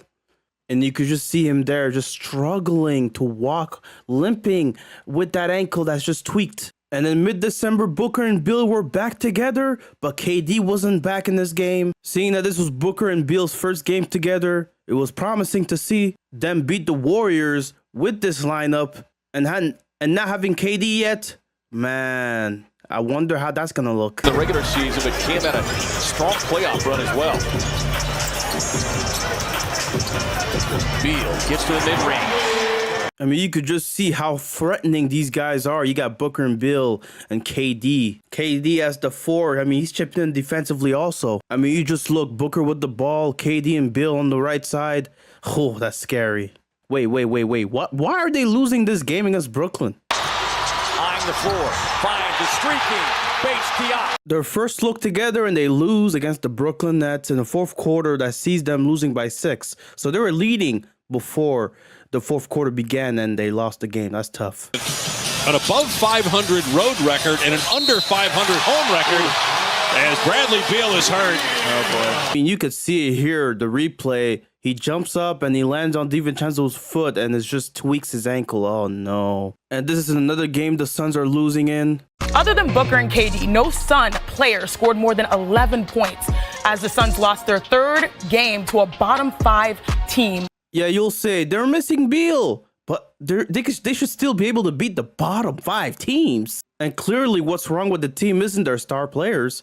It's the rest of the players on that team. They're just not good enough. They're barely above 500 on the road, but they're below 500 at home, losing 7 over the last 10 games. That makes them good enough to be 10th in the Western Conference. Now, Beal, he would get scorching hot in LA right here in a blowout win, in which he would score 20 points in the third quarter for a season high 37 points in the game. Oh, give me some Bobo. Look at that. Come on, Kenny. Come on, Kenny. As you giving a guy props for shooting over a chair? That's all right. Yeah, he's about to say some nonsense again about Bobo. Same thing your boy Wembanyama do. Oh my God. Your boy Wembanyama do. You better quit disrespecting Victor Wembanyama. Disrespecting him. I'm saying Bobo was the first. Yeah, Bobo. Wait, you think Bobo good as Wembanyama? Yep, I do. He exploded for 6 tonight on his 5 shooting. One. Bro, this dude gotta let this go, bro. This is not good for the brand, bro. I mean, look. But hold on. Watch this. The Suns got a better record. Because they got Kevin Durant. Because they got Kevin Booker and Bradley Beal. Why do I even entertain this dude? He's not serious. He's just trolling. He's not real. There's some defensive issues, of course, and then there's just some issues about how the offense is functioning right now. A lot of ISO, a lot of standing still, not a lot of movement. Role players outside of Eric Gordon for stretches have not done well. Uh-oh, even JJ Redick is starting to notice. Oh, boy. I saw this stat a couple days ago. I'm not sure if it's changed, but they had a minus 16.1 net rating in the fourth, which was the worst net rating in the fourth quarter since they've been tracking this in 1996, or the worst fourth quarter offense since they've been tracking this. What is that about? A team that's expected to win a championship having the worst net rating in the fourth quarter since the stat is being tracked, it's not a good sign. This big three better come prepared because it's not looking good right now. Because I went to the Golden State Warriors. Why shouldn't I be in that conversation? That's the question you should ask. Why not? What haven't I done? They're having the abysmal season they're having, and Kevin Durant's out here talking about why isn't he in the GOAT conversation? I mean, are we serious? One of the weirder developments of this season was Grayson Allen actually being good for the Suns. A new career mark. In this game here against the Heat, he made a career-high 9 threes.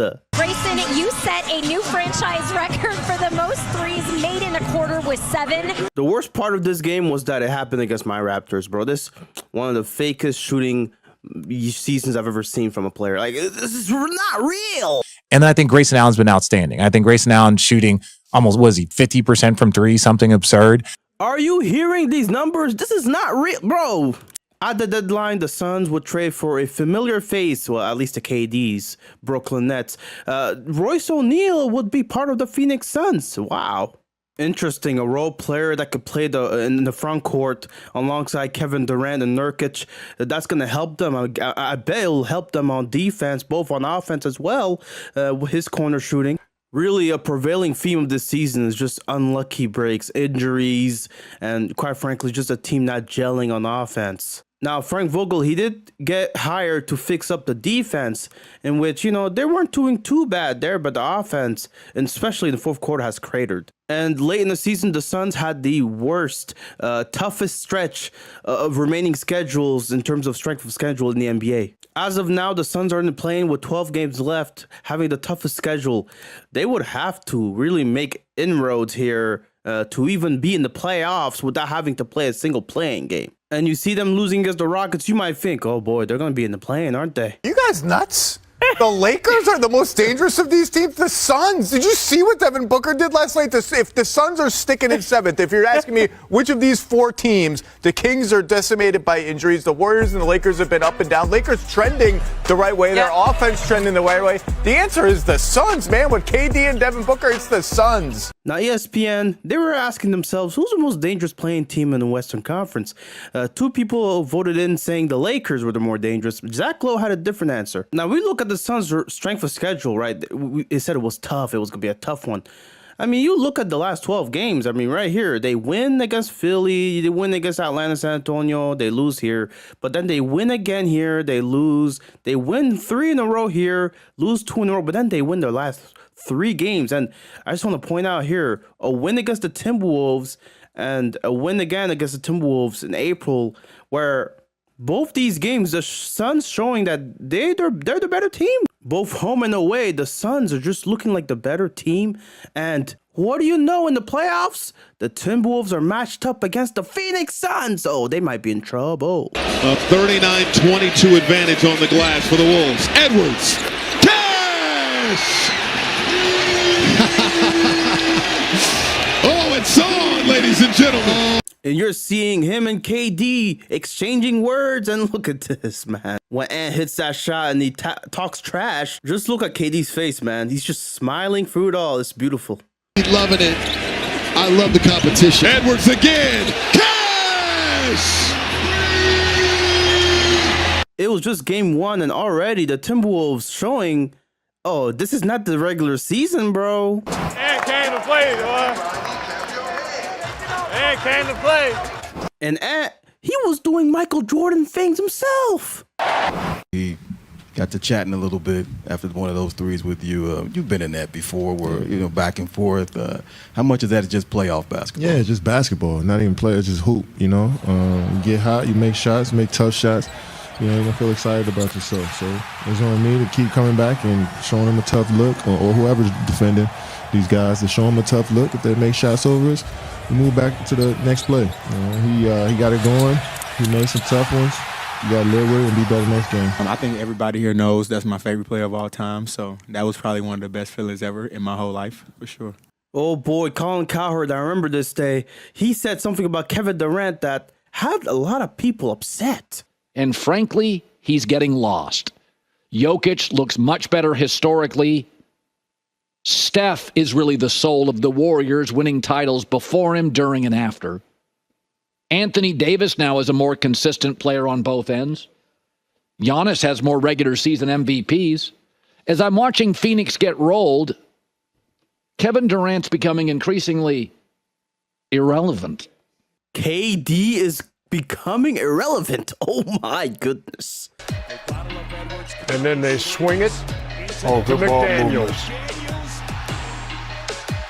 And that's night-night. Another L. They're down 0-2 now. Oh, boy. You can just tell this Phoenix team is getting outclassed by Minnesota in these first 2 games. Remember that last playoffs where Booker was scoring 30-plus points a game? Well, he only managed to score 18 points in game 1 and 20 points in game 2. And Durant, although he scored 31 in game 1, he scored only 18 in game 2, whilst Beal averaging just under 15 points a game in the first 2 games. As a whole, the team's offense has underperformed, quite frankly, in this playoffs compared to the regular season. There were signs of it not being that great in the regular season, but this is just even worse. Well, you might say, oh, it's game 3, it's at home. They'll have a better chance here to tie the series back, right? Like they did against the Nuggets. Yeah, think again, buddy. Okogie's 3, off the mark. Edwards the rebound, the leak out. Gobert lays it in, plus the foul.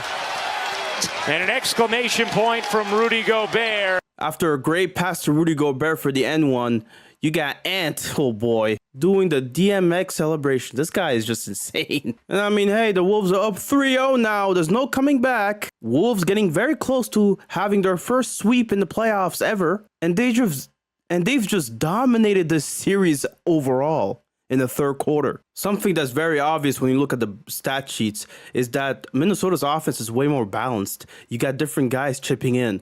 Phoenix, not so much. The big 3, and you'll have occasionally some other guys scoring. But let's just say you're going to find a hard time seeing somebody else score more than 15 points beside the big 3. Oh, and because they're way smaller, they're getting out-rebounded every time. Points in the paint at a premium for Minnesota. Assist, I mean, let's be honest. There's not much playmaking on this team aside from the big 3. This team is cooked. A 3-0 series lead. We put ourselves in a hole, and we got to dig ourselves out of it. The fade. The job's not finished, though, man. We know what we came here for. We are where we are. All you can do is face it head on. Edwards, cross, Edwards hits it from the outside. And you see this game, the score is actually pretty close in the third quarter for once. Oh, and even in the fourth late. Okay, this might be a game. Booker the drive, denied.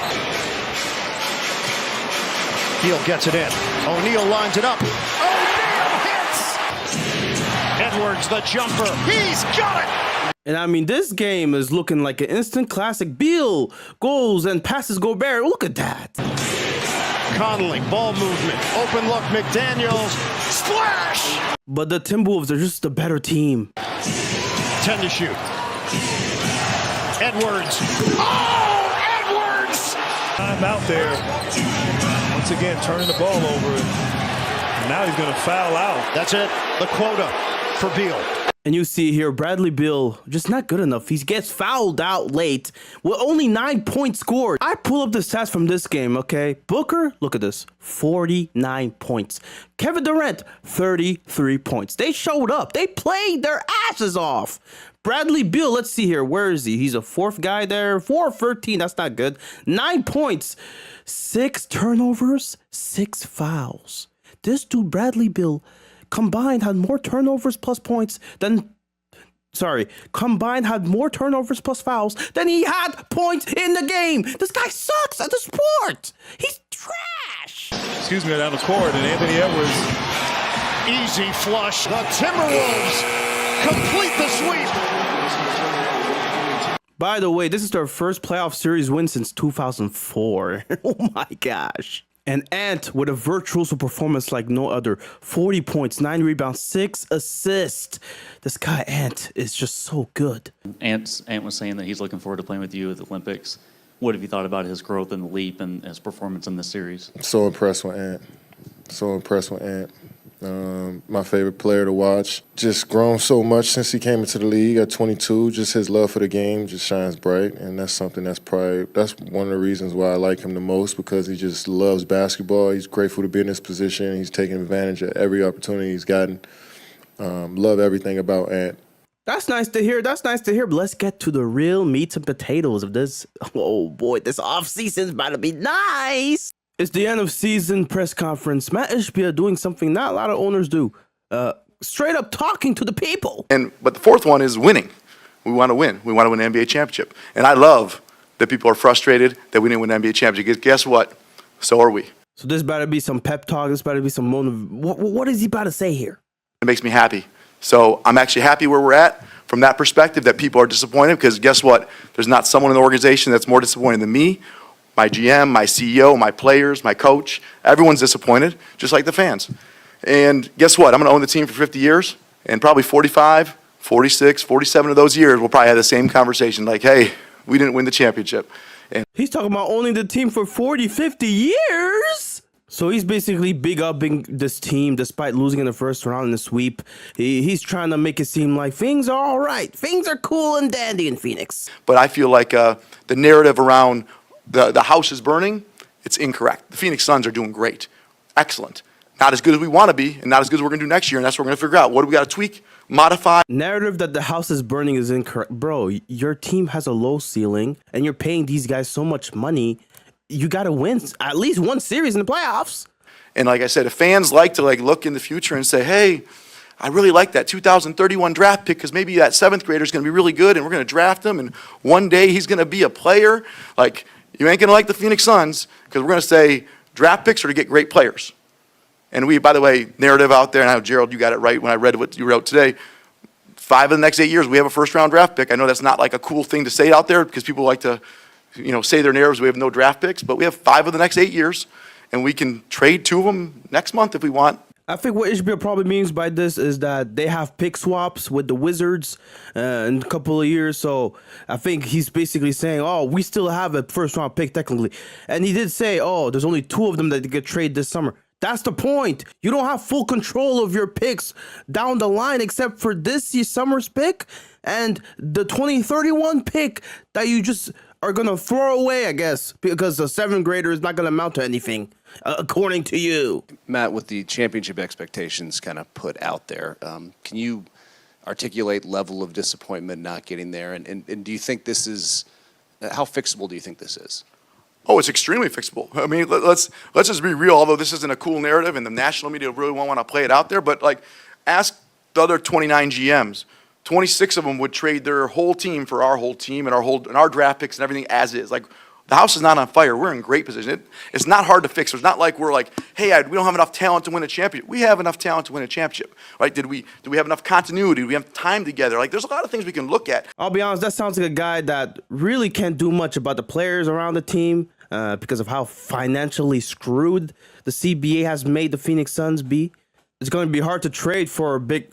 It's going to be hard to make trades looking.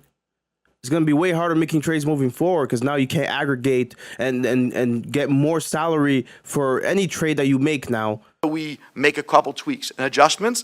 You know, we won 49 games. Think about it. The first 30 games, we didn't really have Brad. I think we played 40 games with our starting five together.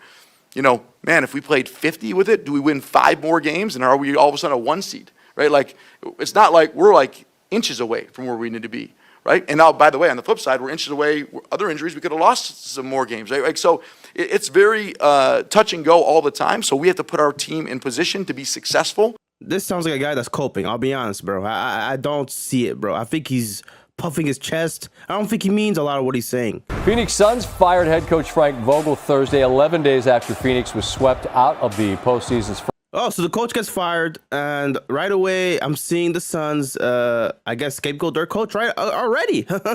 Look at this, 49 wins, most wins in the only season with team in NBA history amongst coaches. Vogel tied second with Frank McGuire. And you could argue the offense, especially in the fourth quarters, I mean, that's a coaching thing, right? These guys are just not able to come up with a better offensive scheme in the clutch, and that's a big problem, especially in the postseason. So the solution is to hire Mike Budenholzer, a former Bucks coach, 2-time coach of the year, and wow, interesting hire here. A guy whose biggest coaching flaws have been exposed in the playoffs numerous times.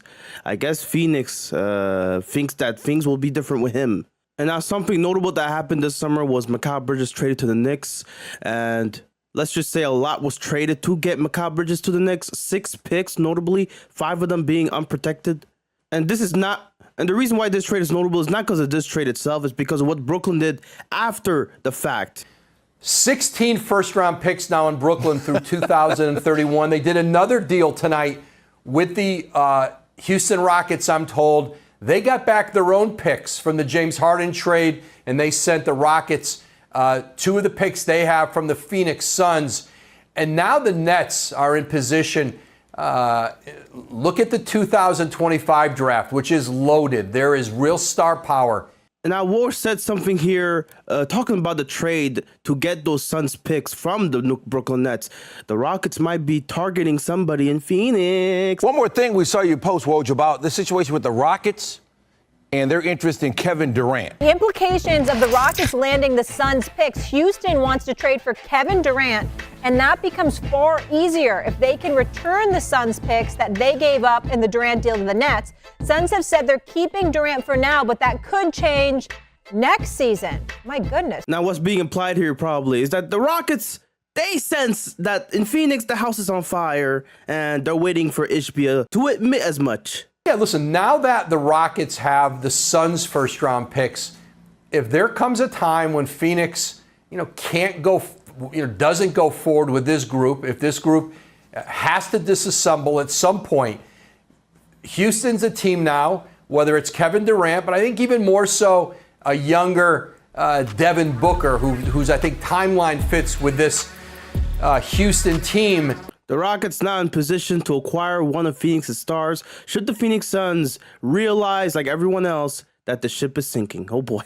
Rumors have been swirling around Phoenix after the Rockets' recent moves, but Suns owner Matt Ishbia has doubled down on the franchise's intention of keeping their core together. And right on cue, Ishbia doubling down, saying we're running it back with the core of KD and Booker. All right, let's read this fine piece of coping. NBA draft night is the best. Everyone talking about the drama and storyline. Some are right, some are just wrong. My turn. Phoenix loves Kevin Durant. Kevin Durant loves Phoenix. And we are competing for a championship this year because we have the team to do it. Gotta love draft night. Go Suns. I think I know the impression. That was good. The Phoenix Suns select Deron Holmes II from the University of Dayton. Nope, that pick got traded to the Nuggets. Suns get both the 28th pick of this season's draft and the 56th pick overall in the second round, and 2 future second round picks the following years. Interesting stuff. And at 28, they would pick a versatile defender in Ryan Dunn. And then the Suns traded with the Portland Trailblazers to get the pick rights to. I'm not going to try to pronounce that. I'm sorry. But he's from the Phoenix area, so hey, that's an interesting pick right there. A lot of people were actually very surprised that the Suns were able to pick Ryan Dunn. People expected him to be higher up in the draft, and now that's a defender that could actually, if he panned out already in his rookie year, he would be a great piece to add to that core. And the Suns in the offseason addressed their point guard problem, and they got Tyus Jones. It seems like they're already beginning to address some of the issues they had last season. That's 2 caliber players that can handle the ball and not turn the ball over so much. Best assist to turnover ratio over the last couple of years has been Tyus Jones by far. But I want to remind people, he was on the market for a long time. He got picked up late in free agency, mainly because people just don't think he impacts the floor nearly as much, especially coming off the bench. And the Suns, they apparently plan to make him a starter? Now, how's that going to work? He had a backcourt of Booker and Beal. Does that mean one of Booker and Beal has to go off the bench? Or worse yet, is Beal or Booker going to have to play the 3? Like, this is things that the Suns now have to think about if they want Tyus Jones to be a starter. In their first game of the season, they played the Clippers at Intuit Dome. Now, the Suns, they were up in this game, but then they were trailing. It was a close game, but they did manage to finish it off in overtime. Winning in overtime. And KD had a sensational game. 6th player with 10 career 25-plus points season debuts.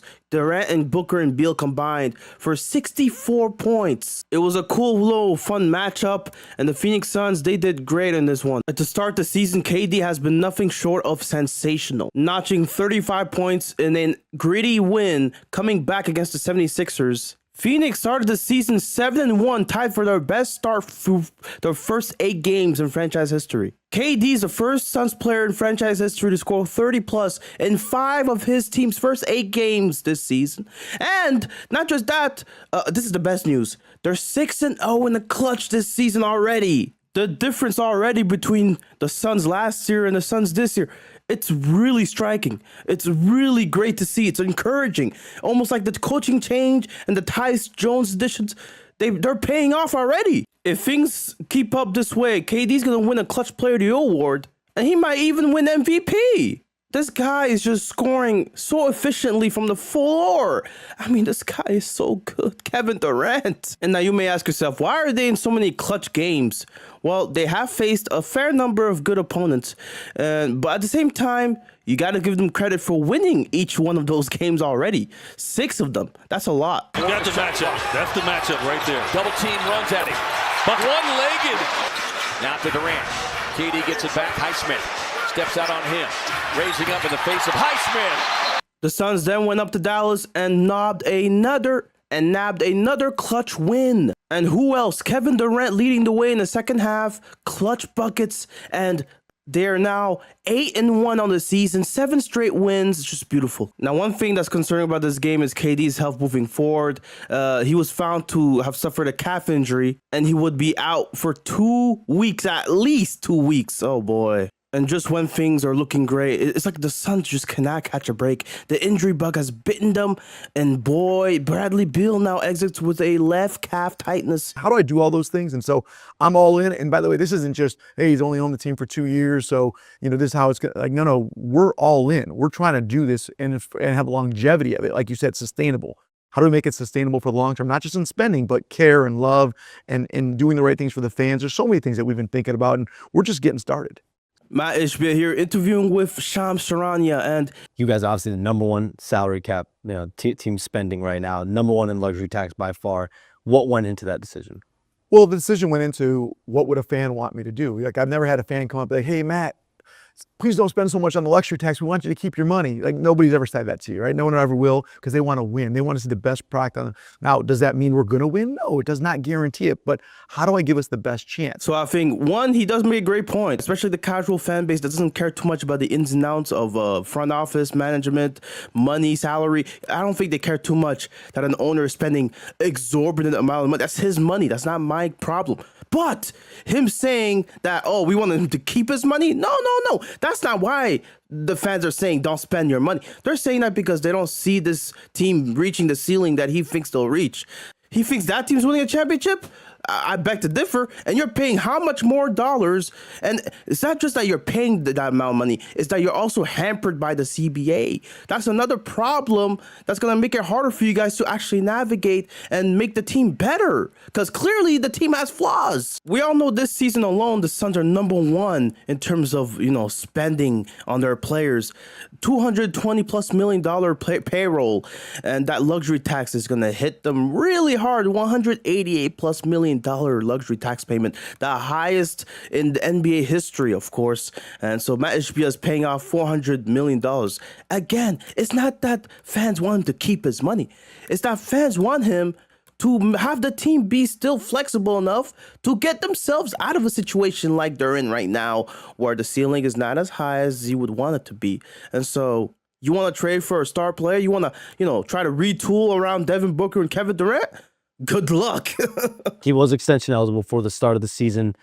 You guys didn't do an extension with him. He is eligible for a 2-year deal this offseason. He gets asked about KD's future in Phoenix. Why didn't an extension happen before the season? Where are you guys at with Kevin Durant now? How do you view the next few months and next offseason with him? Yeah, so I think the most important thing, extension, not extension, is that we have a great relationship with Kevin. Kevin Durant is a great guy. He loves being in Phoenix. We love having him. He's done a great thing. He's off to an amazing start this season. I think one of the MVP leaders, and we're off to a very good start. Kevin's been great. And so we expect Kevin to sign an extension, be with us for the long term. We hope he finishes his career here in Phoenix. That's what we expect. And so you can't sign a 2-year extension this last summer. And so how do we finish Kevin Durant's career based on his age? You can't do it based on the NBA rules, as you know. And so we figured, hey, after the season, we'll talk about it. We'll take care of it. But Kevin wants to be here. We want Kevin here. There's been never even one grumbling and anything different, although some people like to report that. Never been a situation. Kevin and I have a great relationship. We get along with his agent. He gets along with Devin and Coach Bud. Everyone gets along great, and we're excited for Kevin. But right now let's focus on this year, and then we'll take care of that stuff in the summer. The way he answers this question seems like he's not so sure, but at the same time, he wants to keep his options open. But at the same time, me and KD, we're friends. We're close. Here in the game. Into Durant. Coming off his highest scoring game Saturday against Denver. They're just carving up. In this Laker game, not only did they win, but they scored a combined 72 points. The big three did. That's pretty good, right? I'm not saying there isn't a remote chance in the world this can pan out, but the chances are still slim. And perhaps the most shocking play of that game was Bradley Beal blocking LeBron James on a chase down. James the other way. 4-on-2 with a span of 12.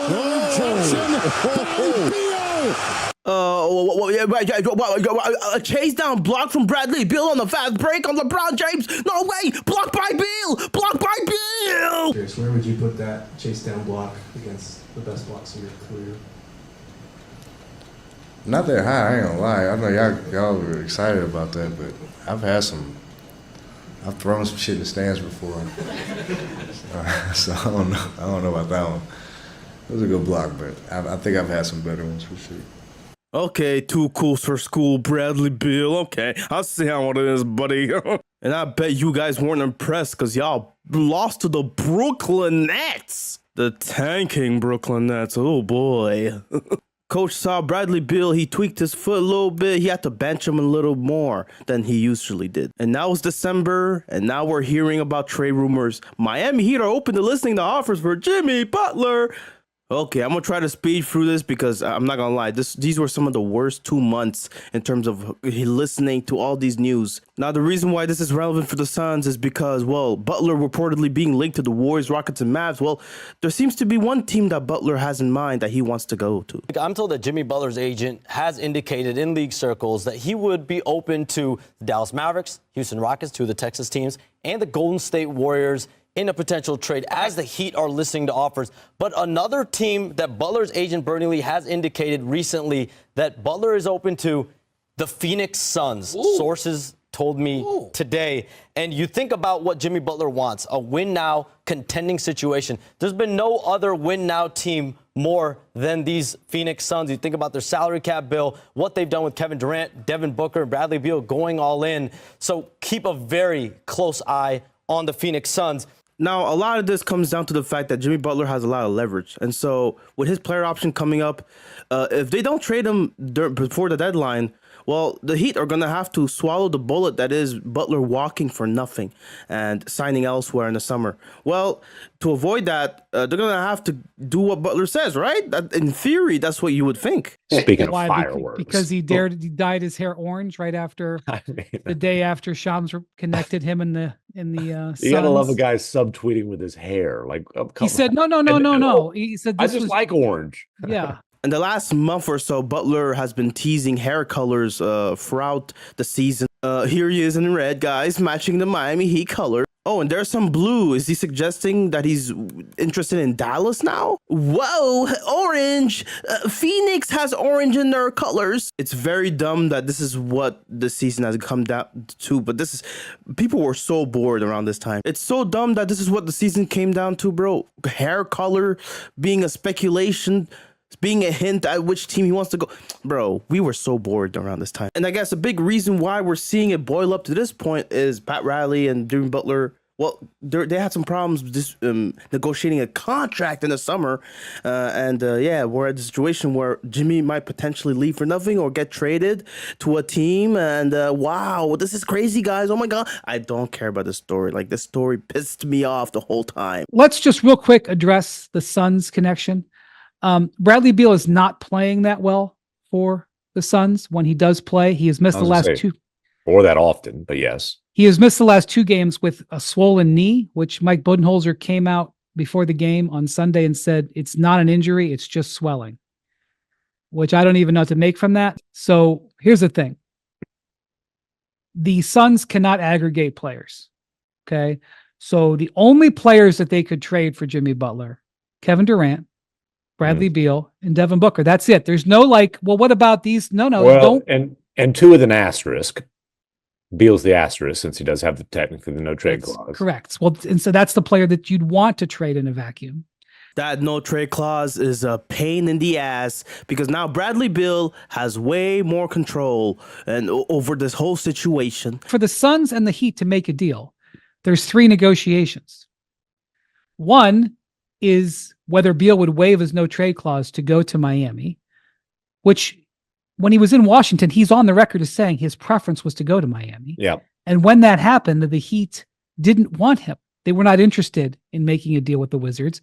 The second negotiation is with Beal to retain the no trade clause. I don't see any team, not just the Heat, I don't see any team trading for Bradley Beal wanting to let him leave it in place. That's 2 negotiations with Beal. I don't think that's happening. Mark Bartelstein, who was on this podcast, I don't think he's doing that. Number 3, the Heat would have to want Bradley Beal for Jimmy Butler. And quite frankly, first off, number 1, I don't think that they do. Miami Heat don't want to trade for Bradley Beal for multiple reasons. It makes sense. I mean, Jimmy Butler's the better player. They would like to have better pieces in return. Not just that, but Bradley Beal's a freaking no trade. I actually can't believe a team actually thought that was a good idea to give him that. What level of impossible is a Jimmy Butler trade to Phoenix on your scale of realism, Bobby?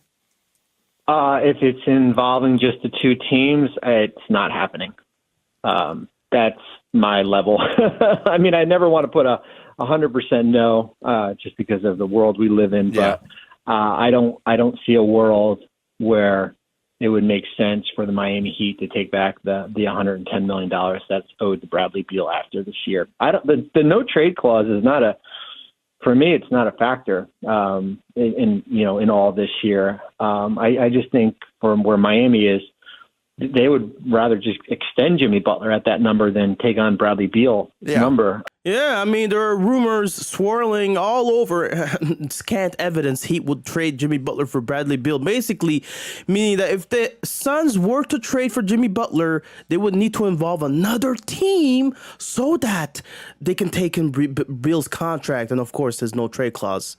And of course, with all these rumors swirling, Bradley Beal at practice, he's addressed the media and he addressed all the rumors. How are you even handling this latest deal as far as your name put in the trade talk? Or how do you deal with it now? Like you gave us the history of how you dealt with it, but at this exact moment, how are you even dealing with that now? The same thing until one of them comes say something to me and talk to me. Then it's just out there. So.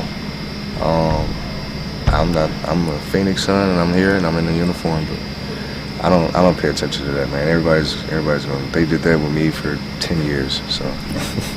What was becoming clear was that Phoenix, if they were to want to trade for Jimmy Butler, they would trade Bradley Beal. But the problem, of course, is that he has a lot of leverage. And with the rumors swirling, basically saying Jimmy Butler is the most likely star to be traded by the deadline, everyone just kept talking about Jimmy Butler. Which team would he end up with? And around this time, weird stuff was happening with Jimmy Butler apparently being out with a quote-unquote illness after twisting his ankle. And then you also had reports of the Suns shopping Yusuf Nurkic in discussions for a Butler for Beal trade. Hey, they're getting desperate, man. Should Miami Heat saying they're not trading Jimmy Butler? They released a statement shortly after Christmas from Pat Riley himself saying they basically are not trading Jimmy Butler, basically making a strong statement that Butler was here to stay. And that's a big update to this story because now people are thinking, wait, what's going on with Miami? Wait, they were open to listening to offers, now they're not? And what Jimmy Butler did shortly after that is nothing short of tanking his stock value. Since October 25th in Portland, they won a franchise record 28 games on the road last season. In this game against the Pelicans, he was very passive. This was a game played on New Year's Day. Only had 9 points in this one. Very, very low activity from Jimmy. Look at that. N1. What the hell's going on here? Very next day, January 2, and Jimmy Butler is yet again back at it with 9 points. Offensive rated team, and they've fallen a bit to 11th this year. Jimmy missing on Turner. At this point, it was clear he was basically just trying to tank his own value to basically make it a point for Miami to actually do something here. And he did as much after the game, saying something that was very interesting. Coach was in here saying he wants to get you more on the point and get you more activated. So is that something that you're amenable to? And is that something that might be necessary to get you back closer to the top of your game and your form? That ain't gonna fix it. What will fix it? What do you want to see happen to fix it? What do I want to see happen?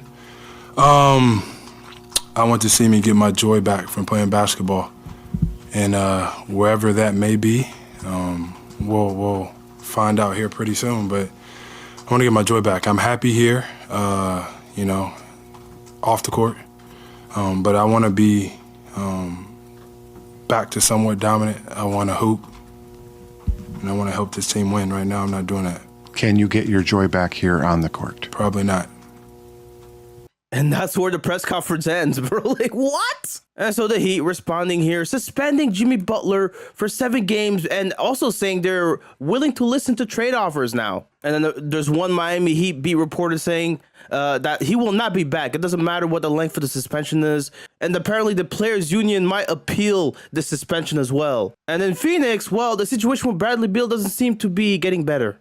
Bradley Beal made the most of an unfamiliar role Monday, scoring 25 points in his first game off the bench in 9 years. Beal's move to the bench sparked rumors that the guard could be on the trade block, though no trade clause in his contract means he'd have to sign off on any deal. Well, Melly, let me put those rumors about Beal to rest. They absolutely are trying to trade Bradley Beal. So they put him on the bench. Now you may say, why would you do that? If you're trying to trade a player, why would you put him on the bench? And that's because, guys, this situation is bleeped. The only way they can trade him is if he says, I'm okay to be traded. So instead of trying to build him up, they have to violate the cardinal rule and put him on the bench. Now I know that there was schematics pragmatic reasons why they did it, and Mike Budenholzer tried to explain, but they're basically trying to make him feel unwelcome in Phoenix so that he will waive that no trade clause. And all of this doesn't even take into account that Kevin Durant has 1 year left on his contract. And if they can't thread that needle, then you have to start worrying about that on the horizon. And Beal, I mean, he took the benching very well. He's as mature as can be about the whole situation. Coach made his decision. I'm not going to sit here and argue with him. I'm not going to sit here and be a distraction. I'm not going to sit here and be an asshole. Like, he made his decision. I live with it. And we're talking about the trade situation. He said something very interesting. I was going to say, I'm sure you're a bit aware of kind of like all the other stuff, moving parts around the league, with Jimmy and all that. Yeah. There's some speculation around the league that this is related to that. Have you thought about kind of like moving on, starting like related to the bigger picture? If so, I need to be addressed because I hold the cards. So until I'm addressed and somebody says something different, then I'm going to be a son. Damn, he said he has all the cards. He knows. He knows what he's doing. He knows, hey, if he wants to stay in Phoenix, he can. Chris Haynes, another reporter, he wants to give us a briefing on the Jimmy Butler situation. This is your Haynes brief for today. Haynes brief? Bro, stop. Please, let this shit go. League sources just relayed to me that the Memphis Grizzlies, along with a few other teams, have received word that Miami Heat star Jimmy Butler has no interest in being traded there. What does Jimmy have against the Grizzlies? I don't know. Maybe he just doesn't like the situation over there. I don't know, bro. What probably is happening, though, is I think Jimmy senses that Memphis, being a cheap team, is not going to give him the money that he demands. And so he's going to go to the team that is going to give him that money, which is probably going to be Phoenix. Now there's rumors that Bradley Beal can go to another Eastern Conference team. It says here, league sources have confirmed a report from the Athletic Sam Amick from earlier this week that Milwaukee, unlike Memphis, has received no whispered messaging intended to discourage the Bucks from trading for Butler. So that's a team that you could look at and say, oh, they could get Butler. But the part in bold is what's more important. The Bucks to this point have been more frequently painted as a team likely to rekindle their previous interest in Phoenix's Bradley Beal if they attempt to pursue a trade for a player in the $50 million range. Oh my, the Bucks interested in Beal again? Well, apparently they're not interested. Apparently that was a lie. Chris Haynes with another Haynes brief for you today. Contrary to pop... Bro, give it a break. Please, let this shit go. It's not gonna catch on. Nobody wants to call your shit the briefs. Nobody wants to tune in to no Haynes brief. Bro, I don't want to be briefed. Are you serious? What briefs do you have for me to be briefed on, bro? Like, come on. Contrary to popular belief, I was just informed that the Milwaukee Bucks have not inquired about Phoenix Suns star Bradley Beal.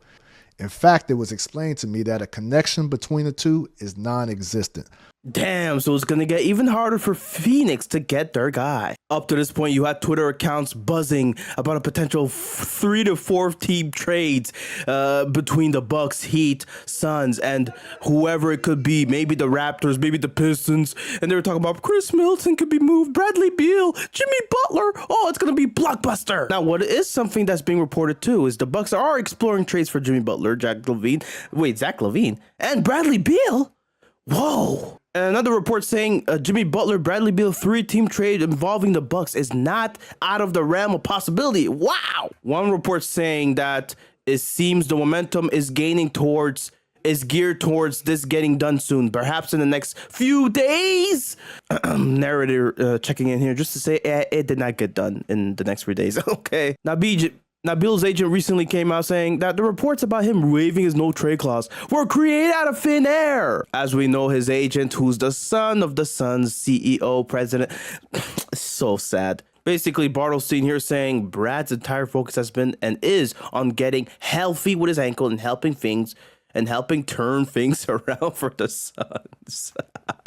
It was shaping up to be one of the best trade deadlines of all time, to be quite frank with you. De'Aaron Fox's name got brought up because he's looking to get traded. Now, the problem here, though, is that he already has a landing spot in mind. But it didn't stop some people from thinking, oh, this De'Aaron Fox wants to go to San Antonio. Well, how about you add the Suns here trying to get Jimmy Butler so that the trade could be done all in one package? The Bradley Beal can go to Sacramento, and Harrison Barnes, Trey Jones, and Trey Lyles and could go to Miami, and 2 first-round picks from the Suns.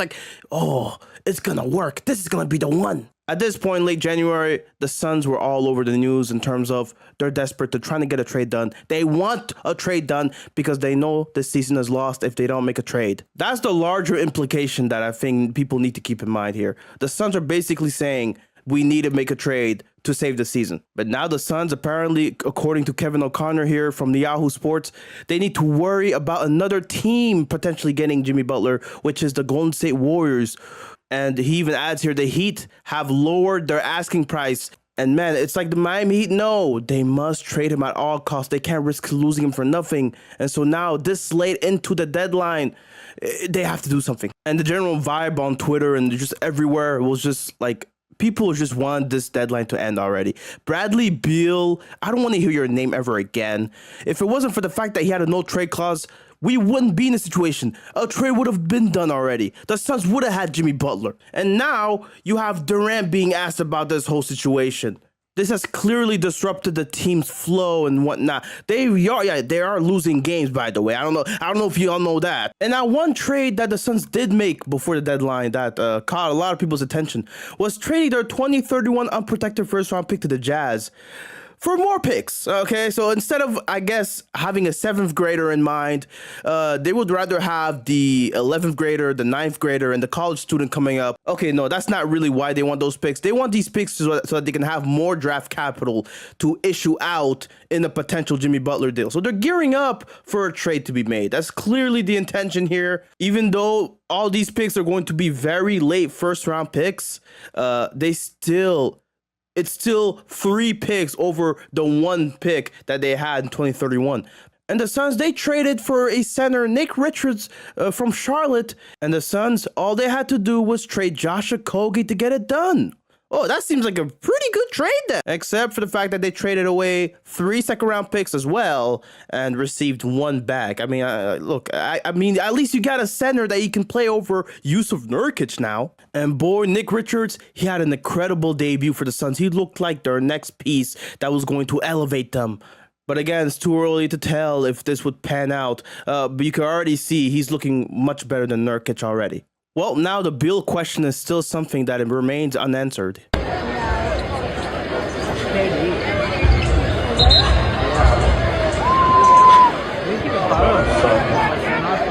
Seeing KD's live reaction to when he finds out Luka Doncic got traded. Yes, Luka got traded. The tweet heard around the world. This tweet was crazy. I remember where I was. It was 12 a.m. I'm just watching a random game on League Pass. And then, bam, this tweet just comes out of nowhere. Just shocking everybody to their core. The Lakers had just beaten the Knicks without AD on the lineup. And then AD gets traded for Luka Doncic, and the trade package is so underwhelming. This trade happening days before the deadline gave us a preview of what was to come. That's what many were saying. This deadline might be the best already all time, and it might get even crazier in the last couple of days. The Suns might get somebody. Oh, the Suns could do something here. This is a prime chance. And now teams have started getting tired of this whole Jimmy Butler buzz, and they've just negotiated between each other. Sacramento now trading De'Aaron Fox to the Spurs, and Zach LaVine involved in this deal, trading him to the Sacramento Kings. This would be a 3-team deal between the Spurs, Kings, and Bulls. Zach LaVine now is traded. De'Aaron Fox is now traded. Luka got traded out of nowhere. Like, it feels like we're about to see the last domino fall with the Jimmy Butler trade now. Now, because Beal was a hard player to trade, people were thinking the Suns might be trying to trade one of KD or Devin Booker, which it's interesting. I don't know. Are they that desperate to trade a player? Well, according to ESPN's Ramona Shelburne and Bobby Marks, they reported that teams inquiring about Kevin Durant and Devin Booker were rebuffed by the Suns. And so the Suns, I guess, not interested to trade any of those guys. Their main trade asset, I guess, would be Beal, if he were to waive his no trade clause, of course.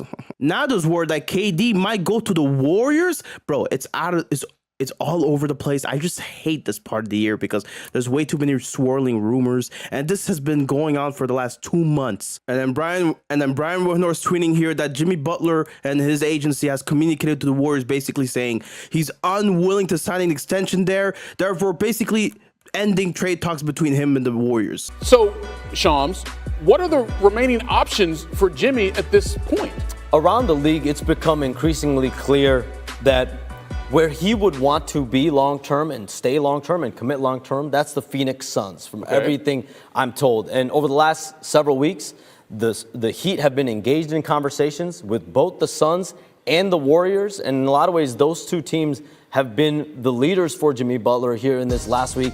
The Heat having no choice but to listen to offers, and basically they're going to try to take the best offer they got. But because they've waited so long, they've stalled this long, they're not going to get that much back for Butler. They're going to have to settle for a lower package. But out of the two teams, Phoenix and Golden State, who has the better package? Well, Phoenix might have gotten a deal done by now if Bradley Beal had a no trade clause, but the Warriors now coming in late because Jimmy Butler has basically told them, no, I'm not willing to sign an extension. That makes it easier now for Phoenix to come in and swoop Butler for a very cheap deal, for a very cheap package. But Phoenix would have to trade one of Devin Booker or Kevin Durant to do that, most likely, because Beal is clearly intending to stay in Phoenix. Man, this whole situation is a doozy. And now Phoenix, seeing the time tick, they're apparently listening to offers for Kevin Durant after ESPN claimed they rebuffed the offers. Now they're listening. And yes, Kevin Durant is aware of the discussions being had with the Suns, listening to offers for a trade, for a Kevin Durant trade. Now, another angle to this is how much Jimmy Butler has basically stocked his value, really, to where now a team like the Warriors, I mean, Jimmy, if the Miami Heat can't get a deal done with Phoenix, he will have no choice but to settle with the Warriors being his next team. I mean, realistically, the Warriors are clearly intent on trying to trade for Butler. Now, Butler, him saying that he won't sign an extension, is him trying to get more leverage to go to Phoenix. But if Phoenix can't get a deal done regardless, that's going to force Miami's hand to deal him to the team that he said he wouldn't sign an extension with, because the Warriors have no player that has a no trade clause on their team, and they have assets that are movable, easily movable, that they won't have to give up a Draymond or a Steph Curry. And it's clear that the media, the teams in the NBA, they're all monitoring this Jimmy Butler trade. And the reason why Jimmy is still being, peddled as a player that can make a difference, clearly the playoff numbers are pretty good. He's an elevator. He can rise in the playoffs like no other. And it's like, you need that on your team if you're contending or aspiring to contend.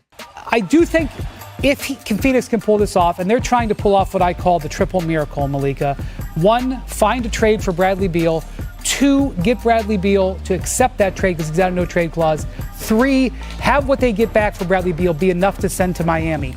If there's a point where that dies and that becomes impossible, I do think Miami could pivot and do another deal where Jimmy hasn't committed to stay playing, and that team will just take Jimmy Butler and worry about the rest later. But there's a lot of spaghetti maneuvering that has to happen between now and that possible decision. And again, the biggest issue with a trade not being able to get done is not so much the CBA restrictions. It's Bradley fucking Beal having a no trade clause. Like, that shit is insane to me, bro. There are talks of Kevin Durant potentially even going to Golden State. Could the Phoenix Suns facilitate a Jimmy Butler trade by sending KD to Golden State? That was the last possible hurdle here that could be. That was perhaps one of the only things that the Phoenix Suns could have done to get Jimmy Butler, is to sacrifice KD in the process. Malika, the Warriors have been seriously pursuing Kevin Durant over the last week, but sources tell me that Durant has no desire in a reunion with the Warriors. He does not want to go back to the Warriors where he won 2 championships. Oh my goodness. A KD to Golden State trade could have happened, and KD had to basically come out, probably through his agent, and say, I do not want to go to Golden State. I do not want to go back. A trade could have been done. The Suns could have had Jimmy Butler. The Warriors could have had KD back. And it was rebuffed by Kevin Durant's representation. Wow. Breaking news out of the Miami Heat. Our Shams Charania reporting that Jimmy Butler is on his way to the Golden State Warriors. Damn, a deal could not get done for Phoenix to acquire him, and so the Warriors swooping in and getting him for Andrew Wiggins, Dennis Schroeder, Kyle Anderson, and a protected first-round pick. Now, the trade was a 4-team deal. Now, this is not exactly where the parties would go. Dennis Schroeder, for example, would go to the Pistons. He would get rerouted. PJ Tucker at one point got rerouted to Toronto, and so that's another team now part of this trade. So this will be a 5-team deal. Actually, wait. Oh, wow. The 5-team deal now updated here. These are the players and picks that go with their respective teams. KJ Martin and Josh Richardson going to Utah, and other picks going to respective teams here. Interesting stuff. Yo, Dub Nation, Jimmy Butler here. Just touched down, do this physical. Super excited, ready to win, ready to work, ready to put on a show for y'all. Damn, Phoenix, man. They could have had this dude. Oh. But now, many people are saying KD could still get traded during the last moments of the deadline. And the Suns, they were active, trading Yusuf Nurkic to Hornets for Cody Martin and Vasily Micic. Nurkic's value was so bad that the Suns had to give up a first-round pick. It's just, what? This is so insane. They have to give up a first-round pick to get rid of the Nurkic contract. And despite trying their very hardest, Kevin Durant would not be traded before the deadline. The Suns staying pat and only trading Yusuf Nurkic and Josh Okogie and such. Wow, this is really something. How did the Suns come back from this? KD now knowing that he was being shopped around. He wasn't Matt Ishbia talking about he's committed to the future building around KD and Book? Story develops. Ramona Shelburne, you've been talking with folks around the Phoenix organization. Can you just take us inside the conversations that McMahon is talking about right now? Because this is something that would be incredibly difficult to recover from. Yeah, the word I would use, he said glum, I'll use toxic.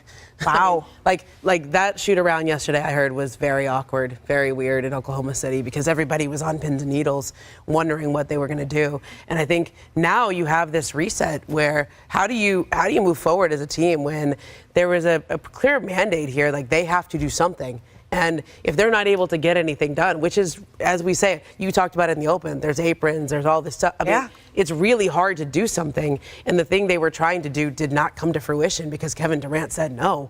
It's hard to move forward, and that's where they're left. I think it's becoming more clear, even to the people at the top in Phoenix, that this big three, this team with this core, they're not going too far. They're not going that far. They're not going to win a championship.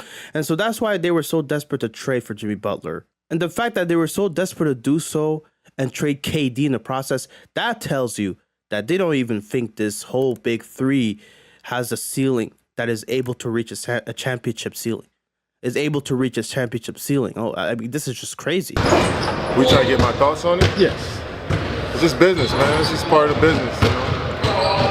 Everybody is bought and sold in this league, you know, so anybody could be up for auction, you know what I mean? So I understand that. You know, it's just about getting back on the court, trying to go out there and play the game that I love, you know. It's a part of the business, though, man. We all got to understand that. And James was talking about you being a pro and that you've heard it before throughout your career. Like, well, this is nothing new. But on the flip side, also it was out there that they were trying to trade you for Jimmy. So I'm asking, how do you feel about that? I've been around noise before, where whole spotlights on your team and people got so much to say about the group. Yeah, I've been through that before. And like I said, I understand the business, and that's what we all signed up for. Again, bro, the storyline of this video, I mean, you can just clearly see it, bro. They were destined to fail since day one. Since acquiring Bradley Beal. Since acquiring Kevin Durant, they were destined to fail. It was just so obvious. It was written in the stars from then. You can only go so far with an aging star player like Kevin Durant, a player that, you know, he doesn't have a good team around him built. And now their chances of even making the play-in are dwindling.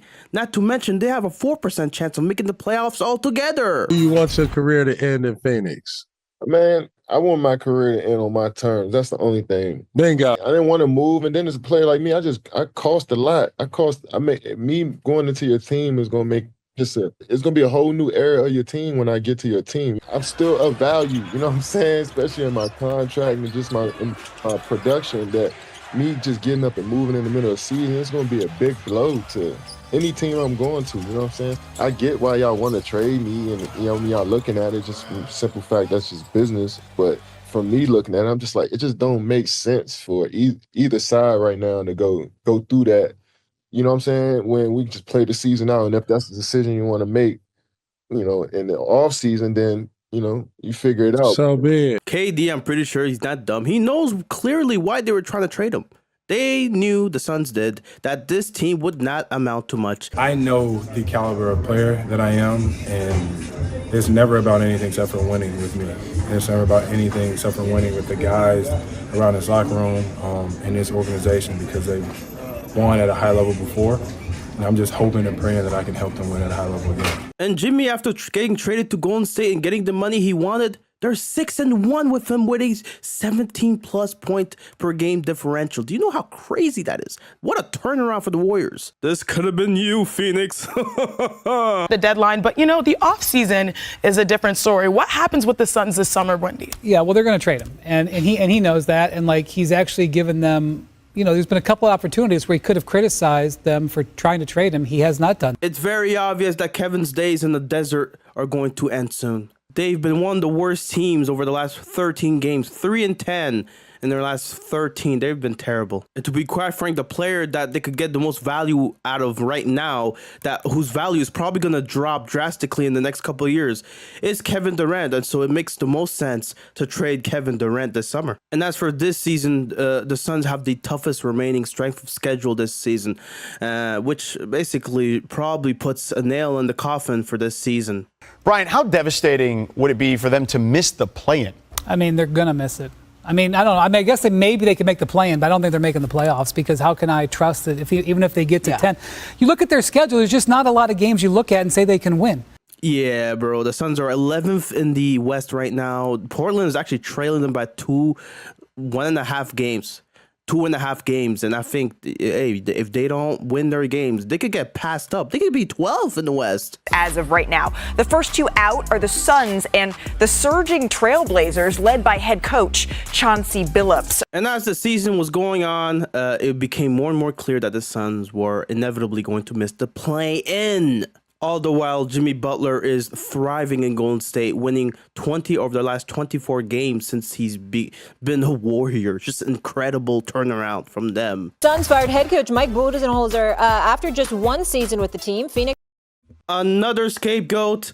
Another day that ends with Y. The Suns, yet again, firing a head coach, and this time because they missed the plan. And this team is terrible. They're trash. This is one of the worst seasons they've had in a while. And it's pretty obvious looking at how the season went.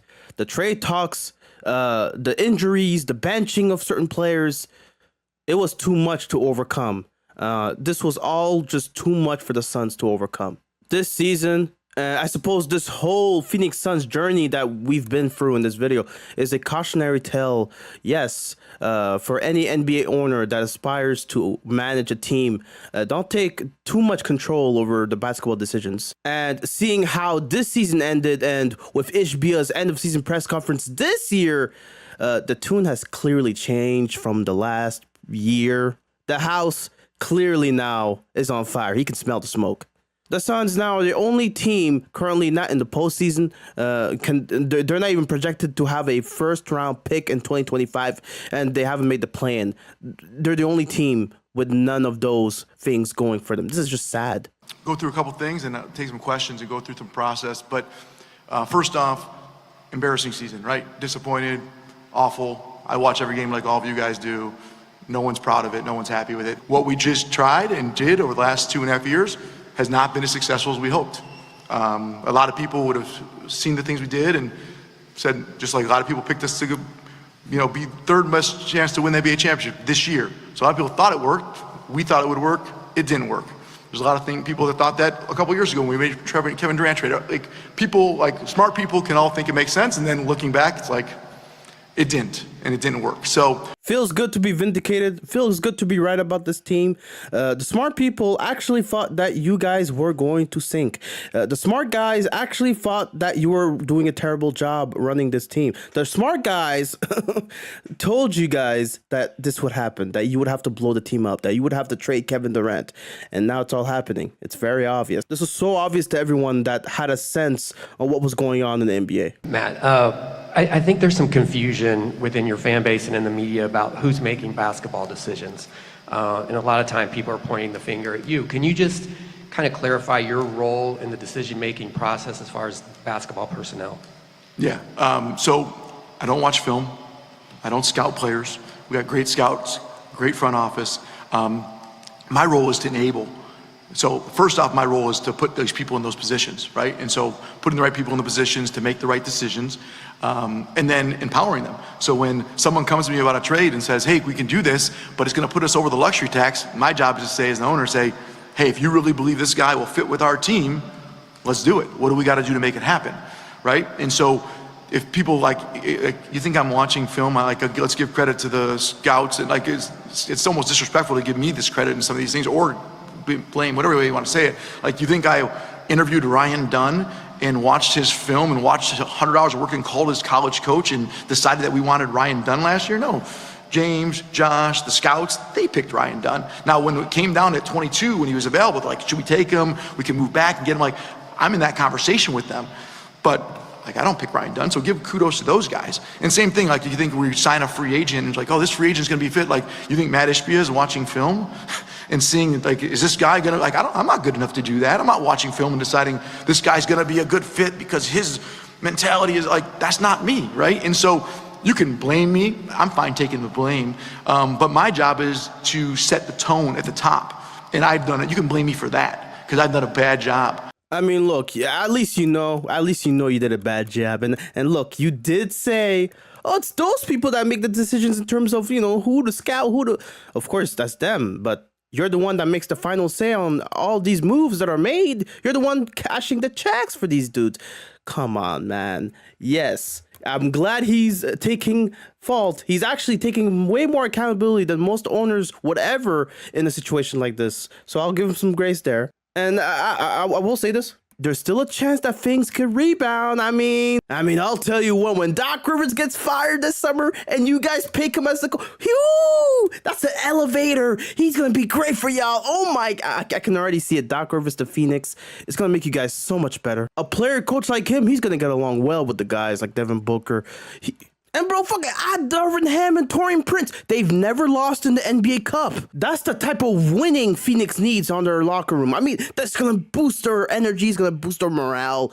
Salute to you guys. Oh, and I'll tell you what, that sign and trade with Julius Randle, KD to the Wolves, you guys are going to love Julius Randle's energy, his pace in the game. He's gonna be so good alongside Devin Booker. So far in the playoffs, these are two different players, their stats. One of them is Julius Randle, the other one is somebody else. I'm not gonna say who, but in this series, so far 2 games played, who would you pick? A is the higher one, B is the lower one. Which one would you take? I personally would take B. I feel like B is having a bigger impact on the game, is more efficient. I feel like B has like a sense of the game. Let's see. Yeah, B is Julius Randle, A is LeBron James. They called him a playoff dropper. Guess why? He's beating them out like game. Okay, I'm done with this bit. I'm done. Good luck, Phoenix. That's all I'm gonna say.